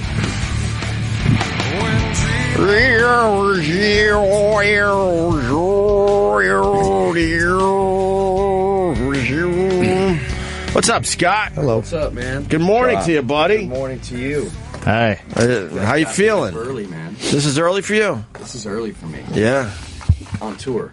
Oh, yeah. Oh, did you play last night? No. We actually had a day off. Oh, okay. All day. Can I ask what that is? It's a little box with a smoke thing on it. It's a vape. Oh, that is a vape. That's a big vape. That is a big vape. That's a big vape. What's in your vape? Berry flavor. Berry flavor. Yeah, man. Nice. I'll put it away. It's okay. You could vape if you need to. No, I'm good. You good? It's like I smoked for years. Yeah. And you trying to get off the cigarettes still? Yeah. Yeah, I am. I'm off them. You look good, brother. Thanks, man. How you feeling? I feel good. Feeling good. That's good. Is your voice better now that you're off the cigarettes? Yes, it is. Yeah. Yeah, it made a huge difference. I didn't realize how much it was affecting me until I stopped. Right. You know? How long did you smoke for? Stupid. 5 years. I mean, oh, that's not a lot of time. Back in college, and you know, I would like have a Marlboro Light while I was drinking or something like that. But I didn't start officially like smoking 2 packs a day until I was like 35. Oh wow! I actually chewed tobacco. Okay. For years, I started when I was 14. Yeah. Played baseball, and everyone else was doing it. Did you spit or swallow the juice? I've heard of people who actually swallow the juice. Both. You did? Ugh. Yeah. Sometimes I'd fall asleep at night with a dip in my mouth. Oh, man. Any problems with the mouth? No. Good for you. No, I was fortunate. I cut that out and then cut the cigarettes out. Right. Does the vaping satisfy the urge? Yeah. Oh, really? It does. It's got nicotine in it. And one thing cool about it is the juices come with different levels of nicotine. So like I started at like 18 milligrams and now I'm down to 6. Okay. And then I'm getting ready to go down to 3. And then I'll go down to 0 and then I'll be done. Oh, that's not a pot vape. That's No. Oh, okay. No. I didn't know they had them for nicotine. I had no idea. Oh yeah. It's all the rage. The kids are all about it with all the different flavors you can get. I quit with the patch, which was the same thing. It was like it was the nicotine that kind of exponentially less and less and less. This is just a different way. It started out for people to get off cigarettes and help them quit. Now people are starting to vape instead of doing cigarettes, like young people. That's why there's a whole controversy over it. And they don't know the long-term effects of that yet, really. Not really. Yeah. How often do you have to take a hit? Sorry, how often do you have to take a hit of it? You know, maybe every 15, 20 minutes. I mean, sometimes I go hour and a half without it. Okay. Just when I kind of get a little nicotine urge. You know, take a puff. Hand to mouth is the hardest thing. Like that's why people put weight on. Cause there's a whole thing of just shoving something in your face, and it's really hard to not do it. Right. Yep, you're right. So you eat or you do anything. So at least if that's got like a flavor. That's what I did when I quit drinking. I put on like 25 pounds, like in the first 6 months. How many years ago was that now? Well, it's been a few different start and stops. Oh, okay. Since 2007. I've been what they call a chronic relapser since 2007. This particular time, I have over a year. Okay. Cool. So, what is a chronic relapser? Just someone just who puts a little time together and then just keeps going back out, and it's it's just a hard thing to get any type of time together. I've heard relapse before, but not chronic relapse. Yeah, it's just over and over. Yeah. What usually sets you off? Is it just something that usually happens that kind of just clicks and spirals you a little bit? Yeah. Usually it's a a cumulative effect of a lot of different things, and in the past I would feel like I just needed to go blow off some steam. And then, you know, once I start, it's on, man. Oh, yeah. And then and on the road, it's not the easiest place to stay sober. They usually say you need like a year and a half off the road before you can go back out there where you're not going to be tempted to drink. I took this past time, I took over a year off the road, stayed home, worked on my recovery, and worked on some other health issues that were impacting my recovery. And once we got those under control. What were the other health issues? I was diagnosed with bipolar disorder. Yeah. Oh, boy. And, you know, now I can kind of see, you know, why I self-medicated for so long. You know, either I was down and depressed and dealing with that and needed something to make me feel better there, or, you know, I was off the hinges, manic, wanting to freaking party. Right.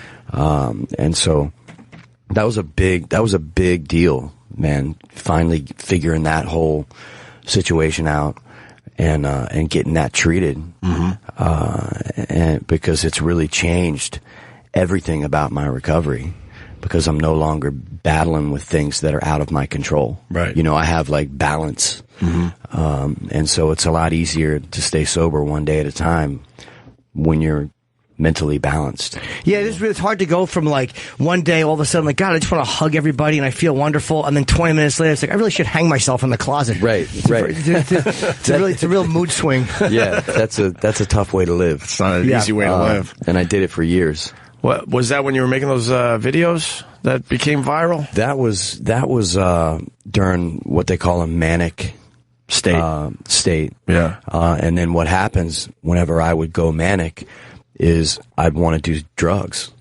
I'd want to drink and do drugs, which would just fuel it and make it even worse. And so, like, man, I was in like a parallel universe during that period of time. Everything that I said, I believed, you know. I was delusional. I thought I was being stalked and experiments were being done on me by the CIA. And, I mean, just crazy stuff, dude. Yeah. I have a friend who's manic. He's a comedian. Yeah. And whenever he would have a manic episode, we would put him on stage, and it was unbelievable. He thought he was a god. He would, like, take his shirt off and kiss girls in the front row and talk about how he knew the secrets of the universe. He would kill. Right. But when he wasn't manic, he sucked. Right. Well, you know, so it's bipolar for me progressed. And it got worse as I got older. And so that was like really probably my first full-blown official manic psychotic episode. And so it was new to me, new to my family. Before, you know, things could kind of stimulate me to go manic. Alcohol and drugs could kind of push me over the edge. And I'd act like a wild man when I was under the influence. But this time was different. And so it really made it like blatantly obvious to my family and to, you know, my doctors who saw the videos, saw what was going on, and then once I got into treatment, got to interview me and just see how far out of reality I was. So it made it finally easier to get diagnosed, because prior to that, you know, for 20 years I was just diagnosed with depression. So making those videos in the end kind of helped you, because it really shined a light on what was going on in your head. Yeah, it actually you know, had a silver lining. But what made you want to make those videos? I don't know, dude. I thought, I mean, at the time, I mean, I do know. At the time, I thought I was being persecuted by the government. Yep. I thought that, you know, basically I was Jason Bourne, and that the CIA was after me and the IRS had frozen all of my assets, which wasn't the case. My wife had just taken the credit cards out of my wallet to try to keep me from partying. You know what I mean? Right. So, but in my delusional state, that was the reality that I was in. And basically, it's just a simple way to explain it is your brain chemistry is out of balance. Yes. And, you know, just like with other organs in your body, you know, diabetes, a liver disorder or heart disease or any other organ we have in our body, things can get out of balance. And, they have medications that treat it and in most cases can heal those organs and heal our bodies. Same thing with mental health issues. Millions and millions of people in the United States deal with mental health issues. But there's a huge stigma attached to it. Even I didn't realize until after I was diagnosed that I battled with a stigma. I didn't want to be bipolar, dude. And I never thought that depression was a mental health issue, which it was. Mm-hmm. At least that's what I told myself, and that millions of people are dealing with anxiety, depression, and other mental health issues. And so it's a common thing. And the cool thing about it is they have treatments out there that can return you to balance. Did you, when you came down, like when your episode was over, did you come through like when you're waking up out of a blackout, like, oh, what the fuck happened? Or did you know, like how did you come to realize, like, oh, that was bad? I would have some moments of clarity after about 3 months of being in this state. Yeah, dude, I jumped in my truck. I drove all over the United States from Florida to California, running from the CIA, the powers that be. Was there any? Were you on anything when you're doing this? No, not at that point in time. Was at that point in time, I had stopped everything because I thought that it was being laced with stuff, like as a part of my paranoid state. Uh-huh. Was there any point in there where it was kind of cool though, when you were running from the CIA, like you were living your own movie? One time, I'll tell you a story. Very good. One time, I thought that I had discovered that there was C4 attached underneath my truck.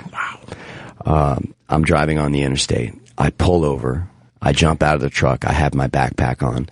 I go fully Rambo and run into the woods on the side of the interstate. And I'm trucking down the woods, with my backpack on like I'm military, dude. Yeah. I hide behind a tree. I text my family, like, tell my kids I love them. Tell them I'm fighting for them. Like, literally, I'm believing that this is real, and it's sad, but you have to find some humor in it, man. Yeah. How long were you behind the tree? Yes. Did you wait? I probably waited there before I made another run for it. Probably about 10 minutes. And what motivated you to get back in the truck thinking there was C4 under it? I didn't get back in the truck. You never got back in the truck? No. It's still there. So you just left it? I left it. Yeah, wow. I abandoned that vehicle. I had to find new. So how did they get your vehicle back? Well, I ended up in a psych ward. Oh. After I called 911. What does your family write back on those texts? I can't recall. Just like an emoji? Exactly. No, there was no emoji. It was more like, where are you? We want to help you. Sure. Oh, wow. But I thought they were a part of the conspiracy. Wow. And so it was a crazy experience, man. And so you called 911, you said? I called 911 and basically kind of explained to them that I was being, there was some people trying to kill me, and I needed help. And so I got help. And went into an ER, and they began to stabilize me there, and that's when the process of coming back into reality started.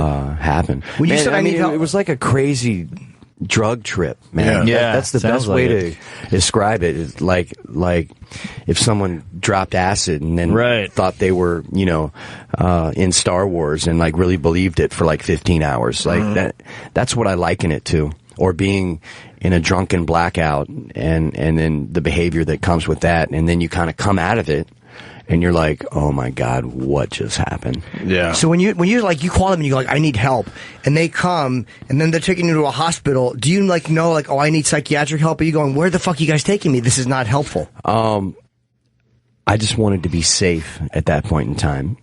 And I thought I would be safe, in a hospital. And then once I was in the hospital and then they were transferring me, for a 72-hour psych hold. Sometimes when you party too much, drink too much, and some people do too many drugs, they'll put you on a 72-hour hold. And so that's what they did. Once they transferred me there, then I thought these people are a part of the conspiracy. Oh. And so it took me a while to come out of that, man. It was crazy, man. I've definitely got a lot of material for my next book. I can imagine. Yeah. So when you called 911, you were hoping they were going to send a tank, and instead they sent an ambulance. Yeah. But eventually you figured out, oh, okay. Well, I would have moments of clarity. Yeah. But, of course, being in that state, I refused medication because I thought they were trying to poison me.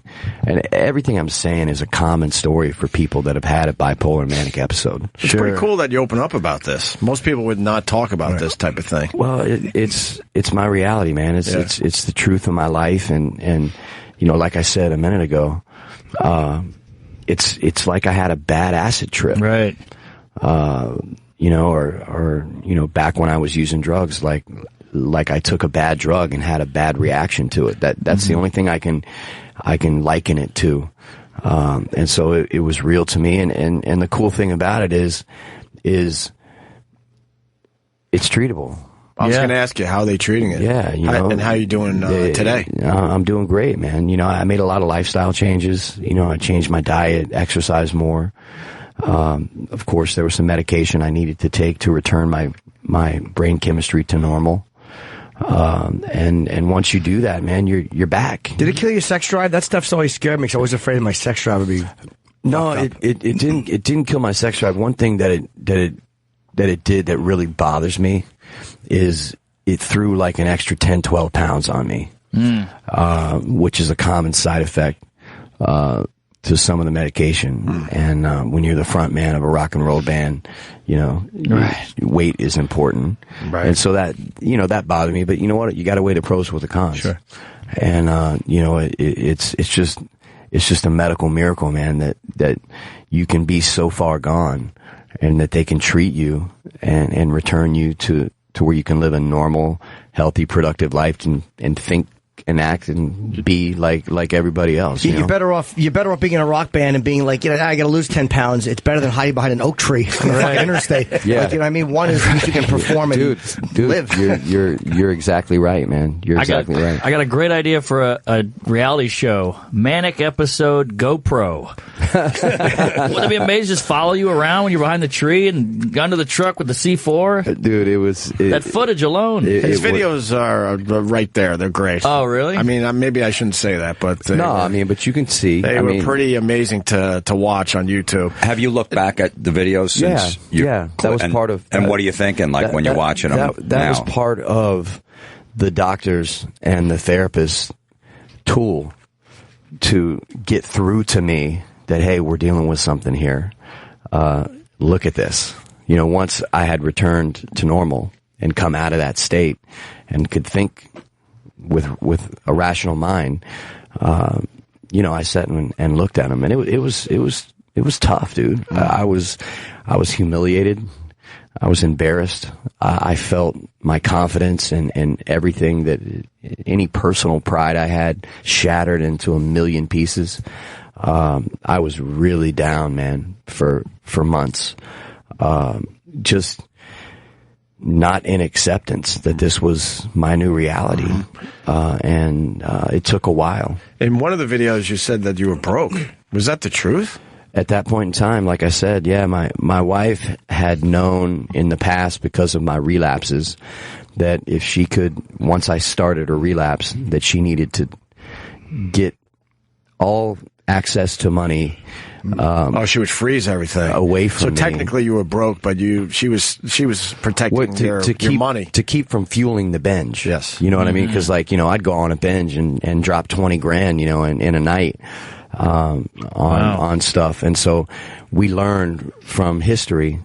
And I told her, I was like, if I relapse, you got to cut everything off. And so that's what she did. She cut everything off. But in my mind, like I was telling you before, I thought it was some government conspiracy with the CIA and the IRS. Can I ask you though? You said $20,000 on stuff. Do you explain that further? Is it drugs? Is it just pretty much drugs? What was the drug Alcohol, of choice? Drugs, partying. Just partying. 20,000 one night. Yeah. Wow. Coke. Fucking hookers. It's hard. It's a lot of money, man. It's hard not to run through it quickly. A little of everything, I would assume. Hey, did the Secret Service visit you? Yes, they did. And because there was Obama threat, and again, in a manic state, you say shit. What exactly happened? You were home and they showed up, or did you know they were coming? And how did they show up? I always want to know how the Secret Service comes to your house. Well, here's what happened. I was at a friend's house hiding out, and I'm on the phone with my wife. She had called me, and I would have these moments of clarity just briefly when she would call me for maybe 30 or 40 seconds where she could get through to me, and then I would be back off to the races. And I was on the phone with her, and she's like, I've got to tell you something. Right as she said that, my phone was interrupted, the phone call. And a man was on the phone, and he's like, Scott Stapp, this is the United States Secret Service. We need you to come to the front door, please, now. Oh, man. Wait, your phone call was interrupted? What do you mean? The phone call was interrupted. My phone call with my wife. On a cell phone? Holy shit. They can do that. Was interrupted. And I'm like, what? They can do that? So, yeah. So This is cool. Sorry. I come to the front door, and I open it. Yeah. There's 9 sheriffs with their hands on their guns. Oh.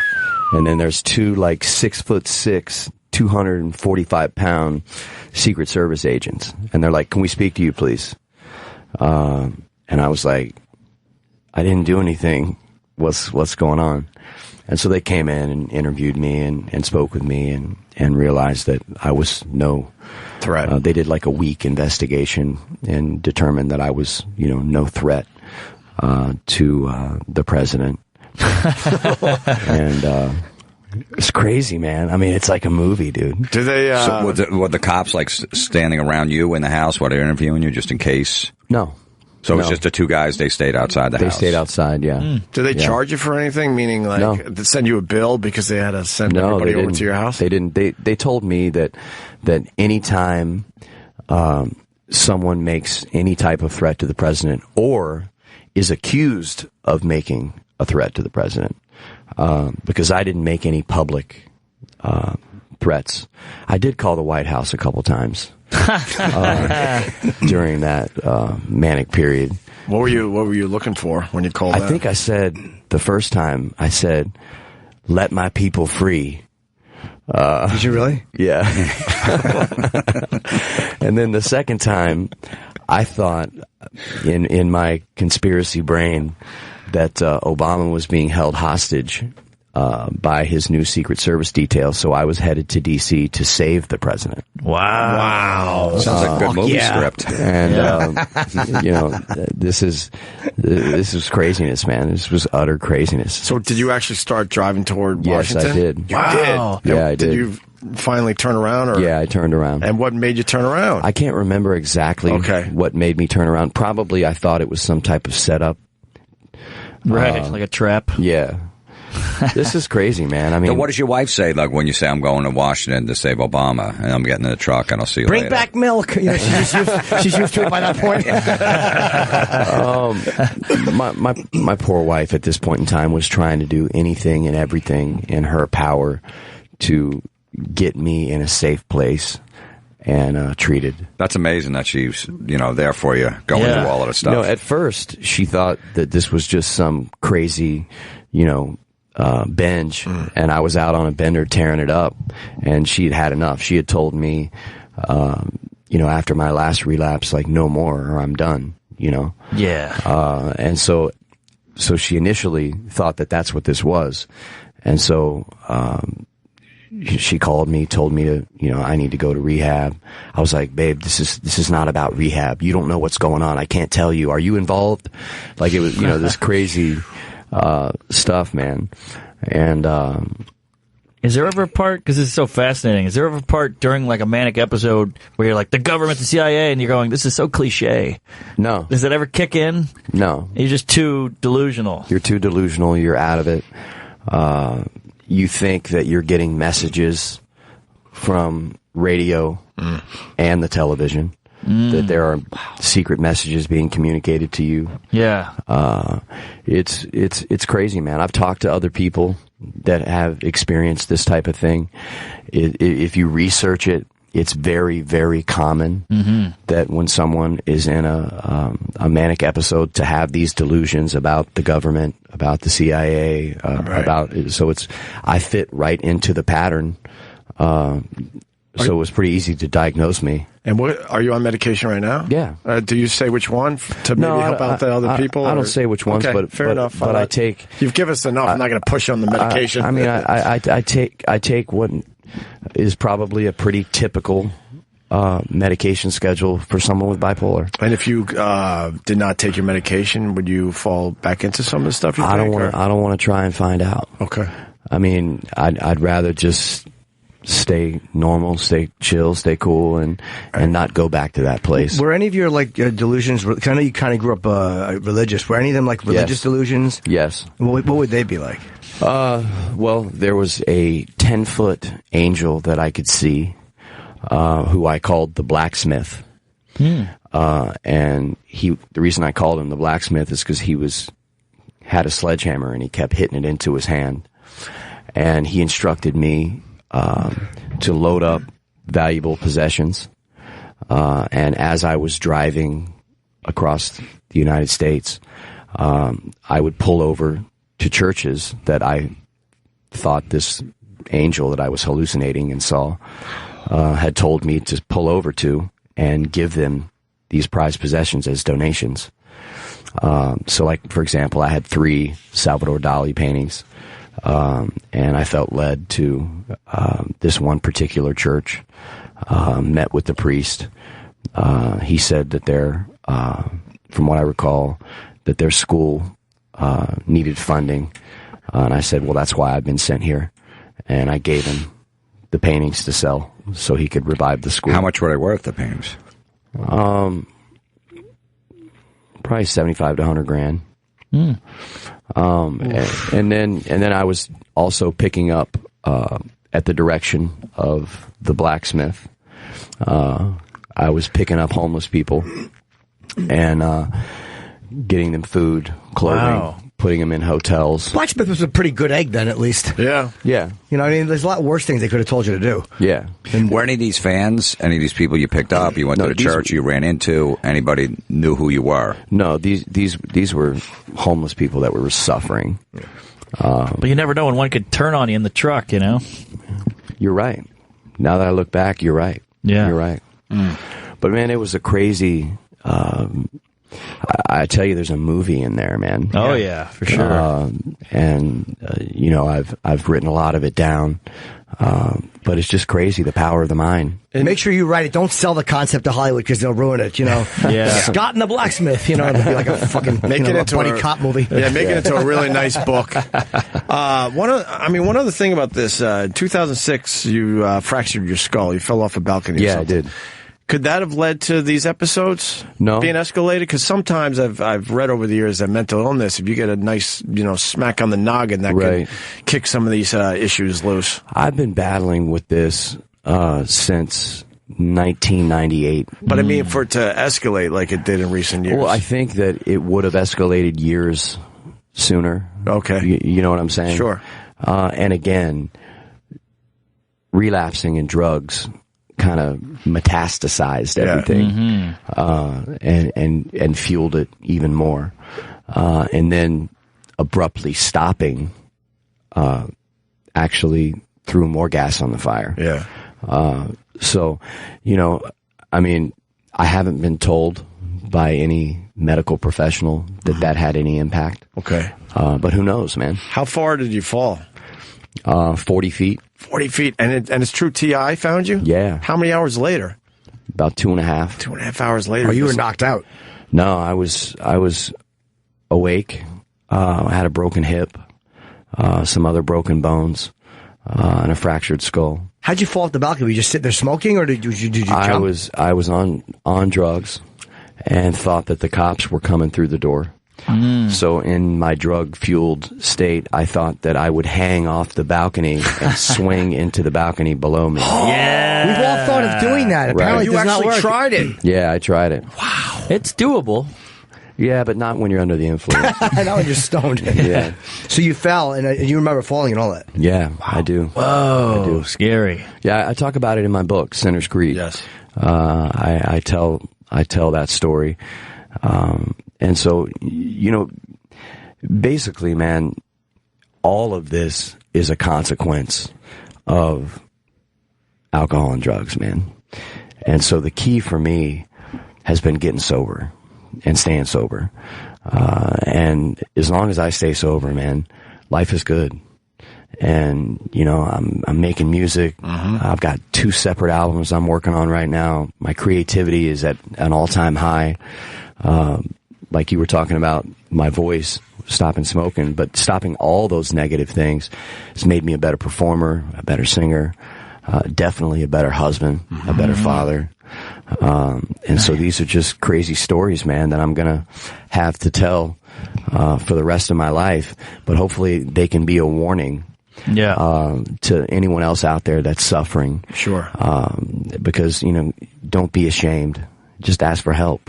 It's good you're open about it, too, because people that just try to bury it, it's like, it's much more interesting to hear somebody talk about it and hear from your point of view than hear everybody else talking about it around you, Yeah. I mean, and part of me talking about it is part of me healing from it, because it was traumatic, bro. I mean, when this is all going on and you believe that it's real, it's like you were in a war. Yeah. And it's real to you. So all the emotions and feelings and the fear, I felt for real, man. How did the band handle it over the years? Were they? Well, nothing had ever happened like this. But I did, have quite a few, blackouts where, I came unhinged. Anyway, I'm sure it was tough. Ever during a show? Yeah. Yeah. One time, in Chicago in 2002, I was under the influence and pretty much embarrassed them pretty badly. And, I have a lot of regrets, for things, addiction and alcoholism is tough. And it's a disease. And, for years I battled with that and had no idea the seriousness of it. And so, a lot of people were affected along the way, and part of my recovery, is to make amends for those situations. And I got to say, I loved Creed. Thank you. I really did. And 'cause for some reason, some people, like, if you say you like Creed, it's a bad thing, which is so ridiculous. You guys sold 50 million fucking albums. Your first album, you sold, I believe, 6 million. Your second album was 11 million. Yeah. You had massive success. Yeah. And the movie was good, too. Yeah, the movie was awesome. Huh? Yeah. But Michael B. Jordan doesn't look anything like me. That's the only problem. No, but he was actually delusional. He wasn't really Apollo's son. He just made that up in a Manic episode. Right, exactly. Hey, and you're doing gigs too. I just wanted to plug a couple of gigs too. Tonight, if you want to see Scott, it's the Marlin Room at Webster Hall here in the city. Tomorrow night he's going to be in Lancaster, PA at the Village Nightclub. Saturday, Hartford, Connecticut. Is there a website people can get these dates? Like, so, because they're not going to remember all of them. Yeah, they can go to scottstapp.com. And if you want to just see, because he's got a bunch of stuff in Buffalo, Pittsburgh, Michigan, Ohio. All over the place. Check me out on Facebook, Twitter, Instagram. So, Scott, with this tour, are you going to do a lot of solo stuff? You're going to throw any Creed songs? Yeah, I do. Okay. I do a collection of material from my entire music history. So I do, a bunch of Creed songs and songs off both my solo records. Yeah. So what's the future with Creed and all that? Do you talk to Mark Tremonti? Yeah, we communicate through text periodically. Actually, He's a good dude, Mark. Yeah, nice guy. Really good guy. And so we'll see. They're working on other things. I'm working on other things right now. So, we'll see what happens when the time's right. The time will be right eventually. So the relationship is good between you guys. It's positive right now. Positive. That's good. You know what I mean? Because Mark does Alter Bridge with Miles Kennedy, so everyone's got their own different projects going on. Right. And then, who knows, because Slash is back with Axl, so that's what I heard. Miles is going to be with Alter Bridge now, because Slash is going to be busy doing Guns N' Roses for a while, so who knows? We'll see what happens, man. Do you, we have a guitar here. You want to sing a song for us today? I can't sing. Oh, yes, Scott, I apologize. I'm good, man. You're good. I'm good. It's early. Man. It's early, man. I just wanted to ask because we are definitely fans. So. How far into a band do all of a sudden things start to get like, I'm always fascinated by band dynamics, how 4 people or 3 people, whatever it is, can just be creative and agree, and it always falls apart at one. As everyone grows a little bit, everyone gets different ideas about what the band should do. How long did it take for you guys to start going, like, what the fuck are you talking about? That's not the right way to go. I don't think we ever got to that point. Things were working. The chemistry was amazing. But there definitely are, success has its own downside. And success has its own effect on people and their egos and then the way success comes and so, I can just speak for myself, I just felt, rock and roll, man, party, let's do it. And so I think my biggest contribution to the band splitting up was my alcohol abuse. But there were definitely a lot of factors that play into that. Man, I feel so guilty. I'm hungover. Hey, man. Some people can be, and it doesn't ruin their life. You're at work. Would you drink before going on stage or just after? Eventually. Eventually before. Eventually I'd gotten to the point where I did, yeah. Was it a rule at first where you're like, I'm not going to do it? Yes. And then all of a sudden it's like, maybe one. Yeah, we got 5 huge hits. I don't know how these guys do it. Right. I really am in awe of bands. Like, how do you sing when you're fucked up? Like, I have no. You don't. It was funny. Okay. Okay. It's not good. I was doing a stand-up last week, and this girl's yelling me to do a shot. She wants to send a shot on stage. I go, I'm working up here. I go, I'm not going to do a shot. Do you do a shot before you go to work or when you're sitting at your desk? I'll do it afterwards if not. But she just couldn't understand that concept. Right. She must have been ugly. If she was hot, I would have done it in a second. Absolutely. I don't know what you're saying right now. You would have done it if she was hot. Who are you kidding? See, I can do a beer or two, but being drunk, it's always worse. Always.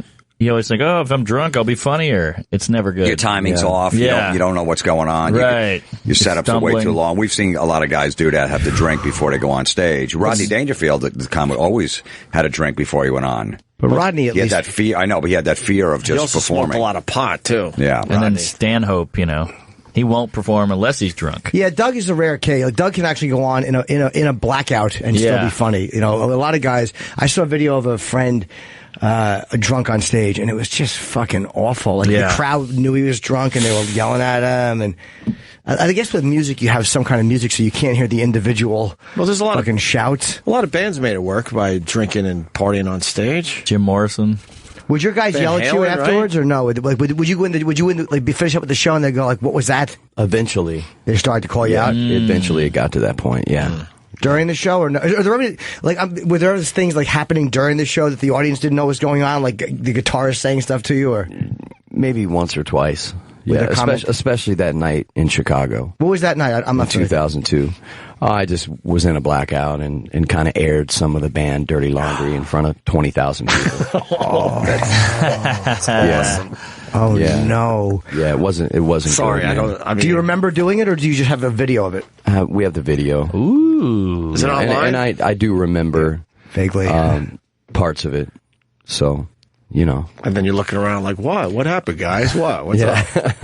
Yeah, like Jeff's impotent. I have weird memories will come back, but having video of stuff, in a way, it's a blessing though, because you can't deny it. It's there. It's like you can't deny it. You like that. Right. Yeah, definitely got to own it, right? It stings though. Well, that's part of changing your life in any capacities. You got to own it, man. Mm-hmm. And that's one thing that I have no problem doing. I love your openness. I can't believe you're talking about all this stuff. It's great. No problem, man. It certainly is going to probably help a lot of people. Did the therapy show help or hurt you guys? It helped. Really? Dude, it was tough though, man. It was real. And who was on your season? We're talking about couples therapy. Couples therapy, VH1, right? Big Ange, Joe Budden. Oh, right. I didn't see this season. Janice Dickinson. Oh yeah. Cosby. It was there was a lot of craziness, man. But I mean, part of the reason we decided to do that was, I had put my family out there with this episode that I had. And how often do you get in the media a chance to kind of share your story, set the record straight, and then share how you and your wife and family are working through that incident and kind of tie up everything. You know what I mean? Sure. So it was kind of an amazing opportunity that fell in our lap, because we actually, had some issues that attacked our marriage, of course, and therapy was something we needed to go through. And so we just thought it was a good opportunity to kind of let the public know who we really were, and not let those Facebook videos be the last thing that people remembered us on. It was real therapy. So it was tough. Was there anything that came out that you didn't want aired that they wound up airing, or that you were like, oh fuck? No. They stayed pretty true to what happened. On some of the teasers, they would do fancy editing to make things more dramatic than they really were. Of course. But, it was pretty true. The music, like the thumping music, and he didn't bring home the groceries. Don't. Yeah, exactly. Yeah, it's just like Jesus. Right. Yeah. Let's go. I want to go to Shannon. Huge fan. Hold on, Scott's got to put his. Oh yeah, you don't. Yeah. Shannon, go ahead. We got Scott Stapp in studio. Oh my God, I cannot believe I'm actually on the radio with you guys. I'm trying not to choke here. Hi, Scott. Hey, what's up? I'm a big fan. I have been since the first album. I don't really have a specific question, but I'm also a big fan of the band that's opening for you on this tour, Rocket Queen. Oh, I love those guys. They are wonderful. They're dear friends of mine, myself and my family, and I really just want to say thank you, because this is a huge opportunity for them. They're so talented, and this is exactly what they've been waiting on, and I just want to say thank you for taking those guys out with you. Oh, no problem. What kind of band are they? They're just an amazingly talented rock and roll band, man. Yeah, great guys. Awesome. They really are. Can I say hi to all of them real quick? Well, if you know them, can you just text them? Yeah, what do you want to? Go ahead. I just want to say hi to Walter, Chaz, Jay, and Keith, and we love you guys, and we hope the entire tour is just a huge success. All right, right on. Thank you, Shannon. And then I'm going to punch out before I make an ass of myself, so thank you guys. All right, cool. Too late. One more. Let's go to Dr. Jeff in Denver. Dr. Jeff. Hey, huge fan, Scott. You were actually my first concert I ever went to, Songus Arena in Lowell, Massachusetts. Oh, awesome. Yeah, one of my favorite concerts for sure. Memorable. I think I was 12 years old. But I'm a psychologist. I work bringing mental health services to rural areas in the western 15 states. And what you're doing, sharing your experience, is invaluable and so important for the field of mental health. Because like you said, there's so many people going through what you are going through and have no idea what's happening and don't have the resources to get help. Yeah. So thanks for doing what you're doing. Oh, no problem, man. It's awesome. And just to go back to your question about Jimmy, what people get in manic states, I have worked with people that get everything and everything, from spending hundreds of thousands of dollars on little Tic Tacs, like Tic Tac containers, to the T-shirts of their favorite bands, to whatever you can think of. The brain can be pretty wild. Yeah. All right. Thank you, mister. Yeah, thank you, Dr. Thanks, Jeff. They're saying we got to wrap up with Scott Stapp. This was awesome, man. Yeah. Cool, man. Yeah, I enjoyed hanging out with you guys. You got a new record coming out, a solo thing? You said you're working on stuff? I'm working on a full-length record with a new group, which I'll announce at the end of February, early March. And I'm excited about that. And then I'm also working on another solo record. So hopefully that'll be out in 2017. Okay. So this is, it's called the Proof of Life Tour, scottstapp.com, and just Scott Stapp on Twitter. And again, tonight, the Marlin Room at Webster Hall here in Manhattan. Tomorrow, Village Nightclub in Lancaster. And then Saturday's Hartford, Worcester, Mass. There's a whole bunch of dates: Buffalo, Pittsburgh, Ohio, Illinois, Green Bay. Go to his website, because we're heard all over, so you can see him in, there's 20 different cities listed here. Yeah. Cool, man. Thanks, Scott. That was great. Thanks for having me, man. We're going to take a quick break. We'll be back. Stay there. Back with Mark Norman, Jim Florentine. That's fucking hilarious. And Jim Norton. Yes. Scott Stapp was awesome. Really great, man. So open. And I don't know much about Creed. I don't know much about the band. So it was kind of interesting to hear all this stuff. It's unfortunate they get a really bad rap, but the fact is they sold 50 million records, had a ton of just massive fucking hit songs. Yeah.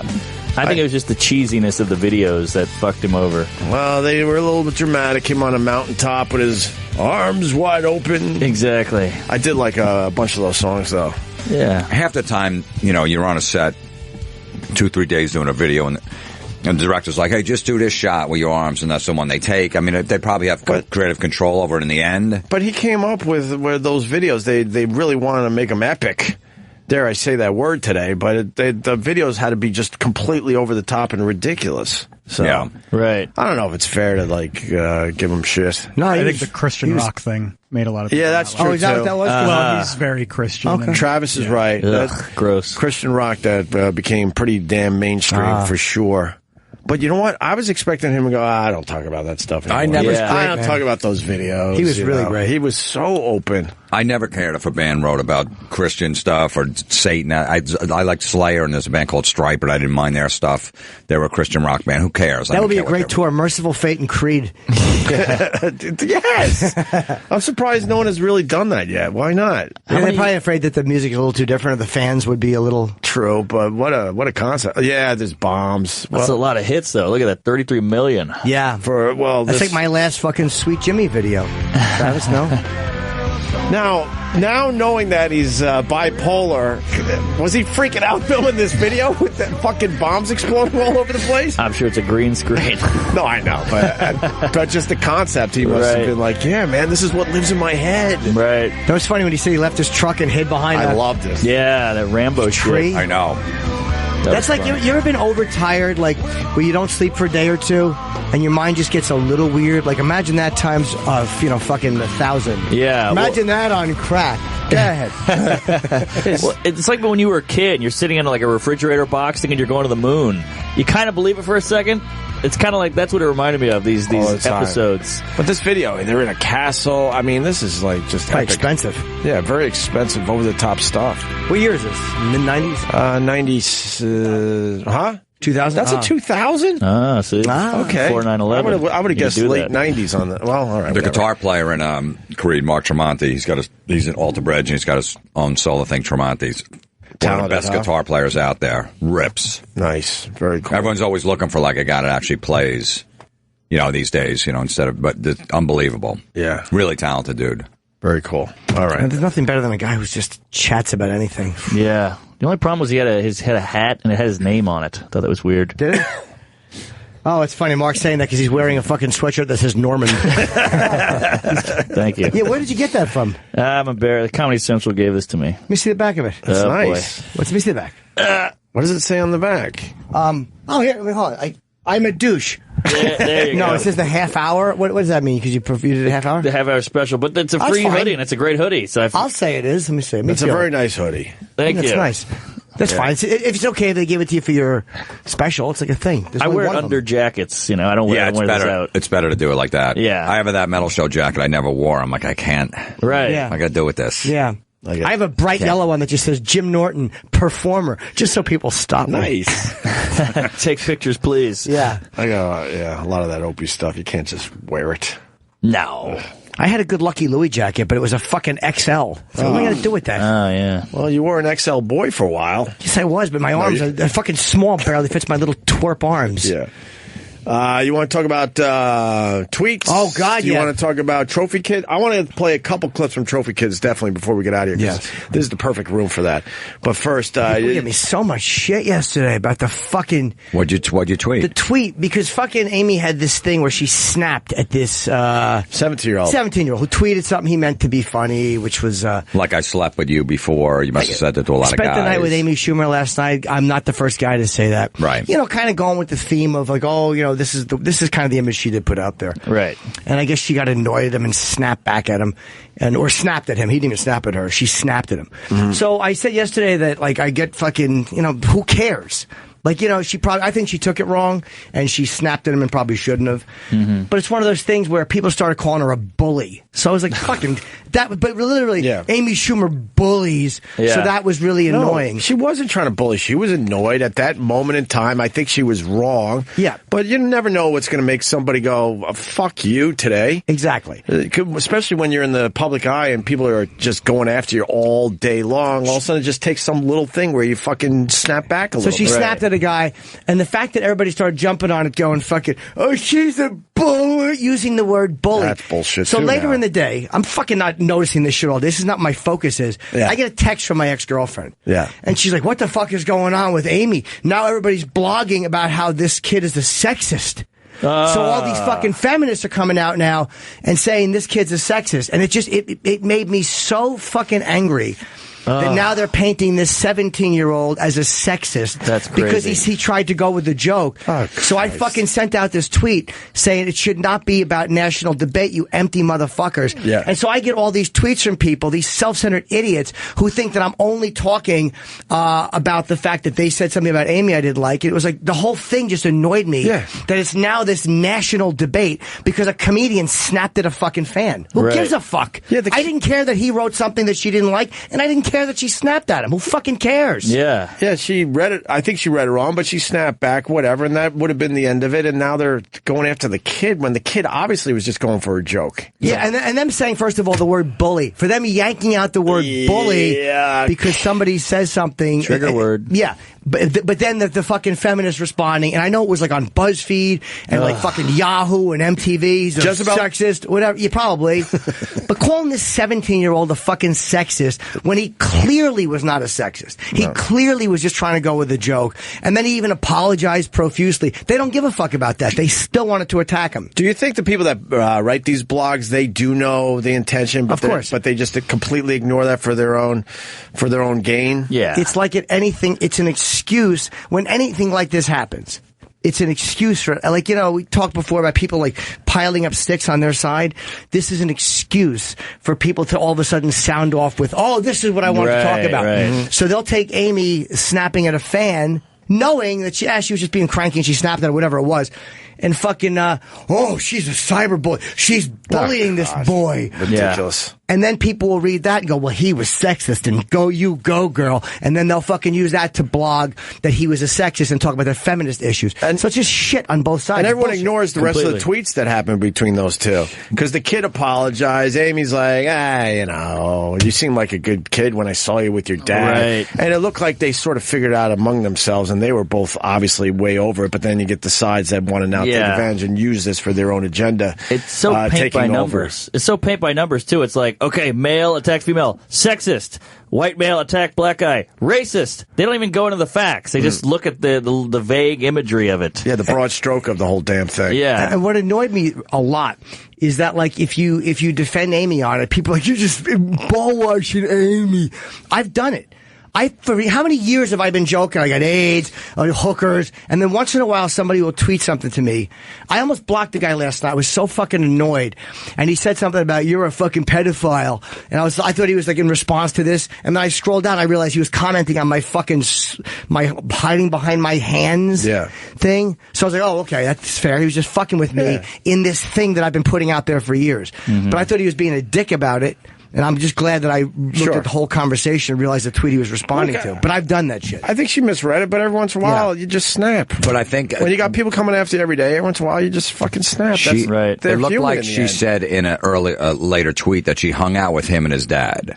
A little bit. So then the kid went back and cracked that joke. He's like, I didn't think I was nice to you and your dad. We hung for a little bit, and then all of a sudden I get this joke. So I think that's where she got annoyed. Like, it wasn't just some guy that just said, hi, can we get a picture? And then he said, I spent the night with Amy, just like other guys. Yeah. I think she had more of a moment with the guy, and then the kid didn't think he would put something out there like that. But even that, like, you know, even if he does put something out there like that, he literally is just going with that image and trying to do that. He's not trying to be funny. Yeah, not trying to fuck with her. Sometimes you try to be funny and you fail miserably. Well, she didn't know the guy. It's kind of like Ralphie May will make fat jokes all day, but if you go, hey, fatty, he might get offended and go, who the fuck are you to call me fatty? And you go, well, that's your thing.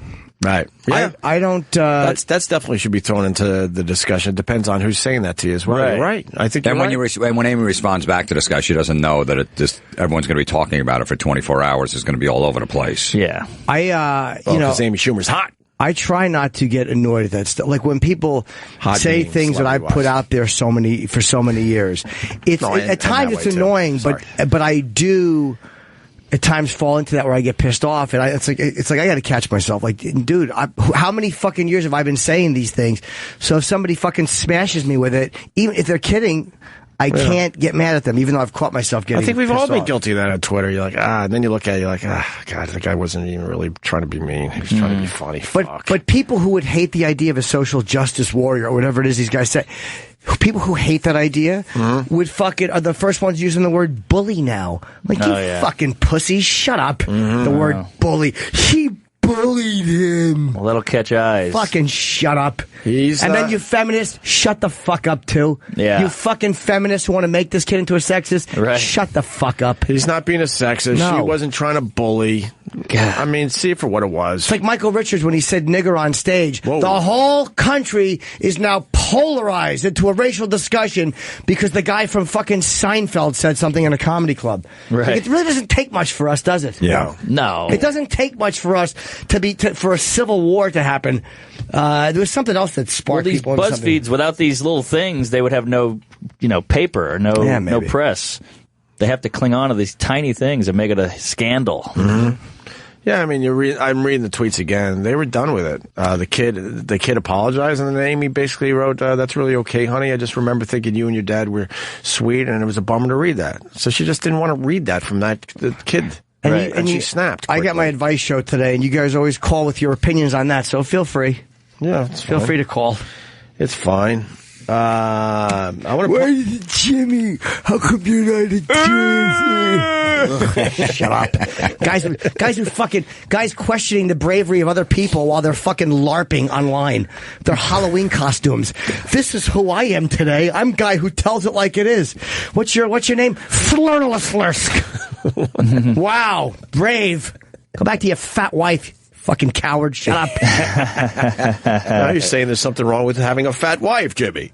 But you know what I'm saying? It's like, people on Twitter, I don't, there was one guy on Twitter who said something to me yesterday. Yeah. And he really left himself open. But he used his real name. Sorry. I was just trying to make a point. No, I understood that. But for you to question my sexuality was just inappropriate. In front of the world, I just wanted to have a moment. But I called this guy out because he used his real name. People well, we use our real names. And I found out something very easily about him, and I addressed it to him in a private message, as opposed to smashing him online. But sometimes that's why people don't want to use their real names, because they're going to call a performer out for being a hypocrite or this and that. And it's like, and you're like, the nerve of you. That's what's so Did weird. he get back to you when you sent him? Oh, yeah. Yeah. And it was nothing. It was literally just something I found by. But that's what's so weird about Twitter. When someone goes after you and then you go on their timeline, you're like, dude, read your own tweets. Yeah. Mm-hmm. There's a lot of shit in here that I could attack easily. You don't question anybody's integrity until you're fucking man or woman enough to speak as yourself publicly. And I know they hate when I attack that stuff. Too fucking bad. You just keep doing it. Right. So get mad all over again, babies. All right. You want to keep doing that? You want to keep going on Twitter as this guy? Don't question somebody else's integrity while you're fucking LARPing. You're cosplaying online. This is the guy. I'm snarky guy. Snarky guy here. Well, but back in your own personal life, you're not snarky guy. Not at all. Well, you're do as you're told guy. Mm-hmm. You're do as you're told guy. Well, they would argue if they used their real name and tweeted this stuff out that they could get in trouble with their jobs and in some cases, they're right. In some cases, they're correct. In some cases, like, again, if you're a cop and you want to bash the mayor, I understand that. Because if you go on as, Lieutenant, what's her name? Lieutenant Belvedere as your real self and you're bashing the mayor, that could be a problem for your job. Yeah. So I'm not talking about that. I'm not talking about that. You're not going to get in trouble, however, for going on as Mark Normand or as a regular guy and talking about a comedian or talking about entertainment. Yeah. You're not going to get in trouble. I love the one. So stop it. I love the one where someone's obviously trying to get to you and you're like, I don't need to deal with this shit, so you block them. Yeah. And then it gets back to you that the guy's now right. You can't take it? No, I can't. I'm human. Sorry, I can't. It's just annoying, and I don't want to. Yeah. There's plenty of nice people out there on Twitter and stuff. So, yeah, you're right. I can't take it, so I blocked you. Right. But they get all on their heart. Wow, you can't take it? Yeah. But you were purposely trying to be a dick. I don't want to take it. I don't need to take it. Yeah, why do we need to take that? Right. Yeah, like, you wouldn't hang out with those people in your regular life. If you sent a tweet to them, making fun of them over something, would they block you? Be like, where the fuck did this come from? Just like you're thinking. I don't know. Where did this come from? Of course they would. In a second. Why is he attacking me? Oh yeah, then those same people block people all the time as well because someone's getting to them. Right. Twitter's just a fucking fucked up world. I don't even read the @mentions. I don't even give a fuck. I read them all. I don't read them. It's become it's kind of sad what it's become because it could have been a really cool thing, but there's always fuck ups who ruin it. A lot. Same with the YouTube comments, everything. It's I don't know. Can I say one more thing about the feminist thing? You certainly can. Yes, right. you can. This is what I don't get. And this is just, maybe I'm ignorant, but I think I'm a feminist and I want to get it. So help me out here. Like, all right, so feminists always say, like, hey, we can be sluts. Sluts isn't a bad thing. Can I have sex with a lot of men? Why does that make me a blah, blah, blah? And you go, great, go do it. And then when he calls her out, like, hey, I probably woke up next to you, other guys. And then the women go, hey, but I thought it was okay to sleep with a lot of guys. Which one is it? Why are you taking offense? Yes, she sort of made it okay. Yeah. When she pushed that agenda forward. That's her whole image. That's her whole, what do you call it? There's nothing wrong with, women that want to sleep with a whole bunch of guys. The guys are allowed to do it. Why aren't the women allowed to do it? So when he makes a joke, why is it a negative? Why do they take offense? I thought it was fine. Like if a girl tweeted a rock star. Because they're full of shit. If a girl tweeted a rock star and said, like, I woke up next to Slash, I guess I'm not the first girl to see that. I mean, Slash probably wouldn't get mad, but you certainly wouldn't see people blogging about it and going, how could this girl say that? Yeah. It's the fact that everybody fucking jumps up in arms on both sides and draws their swords, irate at this interaction between a celebrity and a fan. Right. A kid, really? I mean, he's only 17. I still, that thing too. Like the fact that he's young, but I mean, I still didn't feel he was bullied. No, any more than I felt that he was a sexist. Yeah, I mean, if he's on basically he was on the red carpet, then this is probably all a great bets are off. Publicity stunt too. Like he's got a lot of press now. I'd never heard him before this. He looks like a fucking dweeb. Can we at least say that? Can we say he's a dweeb at least? Yeah. Can we bring that word back? He looks like he was in You grew up with Spotlight. the word dweeb, right, Florentine? What's that? You grew up with that word, dweeb. It's a good word. Spaz, dweeb. Spaz I like. Dweeb I like. Twerp. Didn't he win some award? Twerp. I like twerp. He's a bit of a twerp. Yeah. Classic Forgot twerp. about twerp. His apology was a little groveling, too. Like, Jesus. Yeah. Get a hold of yourself. Well, he's a trophy kid. Well, that was a humming. Like, He really had to say was, hey, sorry, I didn't mean he really, what I mean? Jesus, a groveling. Yeah, I know. You don't need to, you can say you're sorry without groveling. Totally. Emmy-winning film critic. He's got to be a future gay, right? I don't know. Future?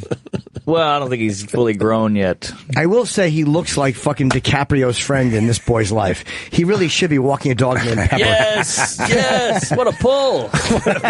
You kissed him at the piano? Oh, yeah. I got to see it now. It's a deep cut in the movie. Okay. That was a good movie. Yes, it was. Concrete Washington. You dark. fight for the pink team. Yeah.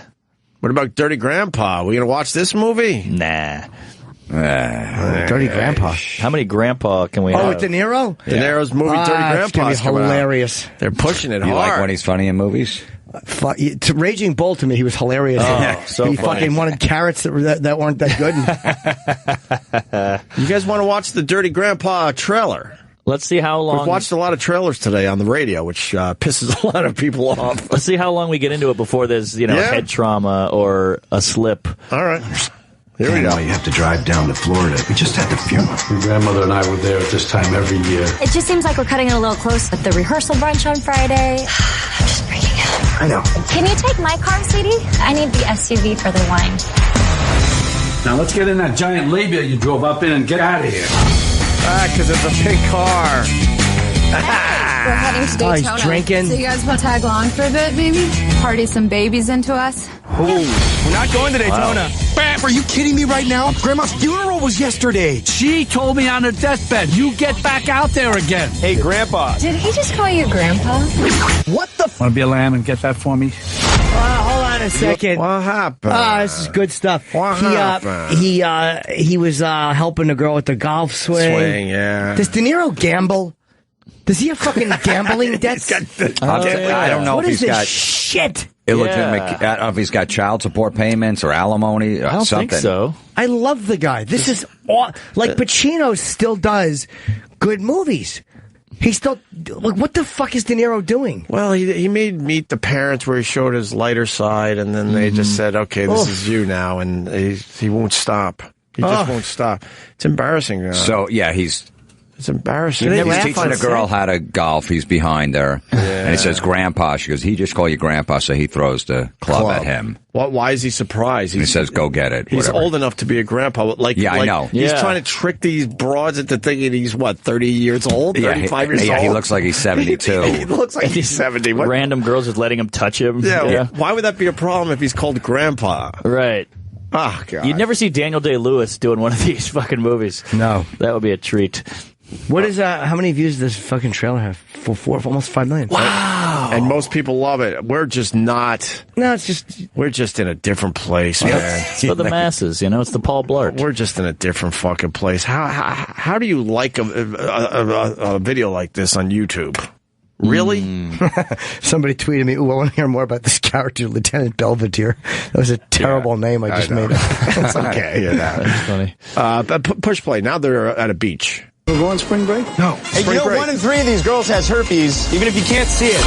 Whoops. That never usually happens. Really, it happens to me all the time. Oh, yeah, that's realistic. I guess that was a splooge joke, guys. The road trip. Splooge joke. Dirty Grandpa and Bad Grandpa are a movie. How do, Jesus Christ. Yeah. How about Raging Bovine? How would you feel if they made that movie? What the fuck? It's the same name. Yeah. Right. I guess we don't have to watch the rest of this. They're like driving to see around it. in a pink car. Yeah, okay, sure. Daytona Beach! You're in Daytona Beach? We're just driving through. Jason! She's not right for you. If you marry her, you're going to be sleepwalking through the rest of your life. The way I see it, this is our last stand. About to get dirty. Oh, shit. Selfies, watch out. They go to Vegas and hang out on the beach. Spring break, yeah. Crack. I just smoke crack? Yeah, but just like a lot. I just smoke crack! In the street like I don't even know how much I appreciate you doing this for me. Just get naked. That's the best way to sleep. Oh, my God. That joke's never been done. That joke's never been done in a movie. No, it has. Yeah, those aren't pillows. Yeah, where's your other hand? Right. Well, Jim, you don't think it looks good? They have that shot of De Niro walking into the club. You know what I mean? Slow motion. That slow mo. All dressed to the nines. So he's going to get a little crazy on the dance floor with the younger girls. Yes, he's the old guy in the club partying. He's going to be a surprisingly good dancer. It's going to be crazy. Mm-hmm. Popping bottles. I have a feeling that the whole dance floor, everyone's going to surround him on a dance floor. He's going to have this one dance that everyone going to start cheering him. Let's go to Rotten Tomatoes. I want to see what kind of reviews this is getting. Don't you think he might have that dance? Oh, completely. There's a dance floor and everyone's watching, cheering him on. Because that always happens. Yeah. Every guy in Daytona Beach on spring break trying to get laid is going to clear the dance floor, grinding on some chick. Oh, some old guy's going to dance. Let's watch this. Right. Yeah, it all works out. Yeah. 94% what? Want to see it. Oh, God, this country stinks. Why would 94% of the population say, I want to see this? That's a lot of people. That's ridiculous. Hopefully it's 9 people. Hopefully it's only one smart person. Oh, why? No reviews yet. All right. Comes out Friday? Even Adam Sandler watches this trailer like, woof. Yeah. You want to play the end of this trailer? Please. Or we good? Yeah, you really? Yeah. Okay. For Jim Florentine. I want to see where it goes. That's the best way to sleep. Oh, my God. I want you to tear open my bra like it's a social security check. Now fumble around and pretend like you're trying to find your glasses. I found them. I can see. Oh, wait a minute. Hold on. You missed a funny one. The girl's tits were in his face. And when I found him, I could see. And I'll bet when it was over, everyone on the set laughed and clapped. Just like I would have if I was there. Good one, Bob. Yeah, of course. I'm talking shit now, but believe me. If you're on set, you would think it's the most amazing thing you've ever seen in your life. Dude, you're fucking home run after home run. Could this work with you flipped it, Dirty Grandma? That's Kathy Bates, spring break with a couple young dudes. It might be okay. She's in a fucking black club. Yeah. She comes out of fucking Snoop's dressing room with fucking tapioca pudding on her collar. That to me would work. Well, come on, there's going to be one more joke in this trailer, I think. Yeah, you got to close it out. Gift a grandson can give his grandfather was a hot college girl who wants to have unprotected sex with her before he dies. Most grandpas just want toffee or socks. Big close. Always leave him wanting more. You know, he's probably got grandkids, so he gets to be the cool grandpa with his real grandkids. I don't want to do any more today. I think I just want to go home now. I think so too. It's so, like, why did we even bother? Why did you even bother trying to do anything different with a radio show, a podcast, a TV? Why? Why even try? This will make $30 million over the weekend. Yeah, they throw shit out there like this, and then, like lemmings, they'll all just march to the fucking theater and watch this shit. Why even bother? It's so dumb. Anyway. What can you do? What can you do? I do have, you guys want to stick around for a couple more minutes? I got a few clips from this documentary I saw called Trophy Kids. Sure. And let's play just the golfer dad. Basically, it's how these parents really, really push their kids in an unhealthy way, maybe trying to live their dream through their kid. And you got a father who's got a daughter. She's amazing at golf. She's 8 or 9. They're actually doing a lot of stories on this broad already. And the father he just pushes her way the fuck too hard. And they have a mic during a tournament. And I picked out a couple clips to play for you guys here. Listen to this. Golf has really turned into an Asian ethnic sport. A lot of Asians have taken to golf and have exploded. They got their ways of doing things, which I love. Yeah. Nice meeting you, sir. See? And they got money. Whereas somebody like little old me, with little money I do got, I try to conserve it and make it work for the golf, you know? It's just frustrating, man, when you put all your money, time, and effort. I don't think it's too much to ask for being able to score. Wow. That was going over. I'm like, man, it's bullshit. All this fucking fairway. Hit this motherfucker in the bunker. Gotta be able to win, man. Get any kind of sponsorship. That's all. Just prepare and expect the results. Oh, we going to work. Oh, we going to do some serious work. When we get our ass home, she gonna know what tired is.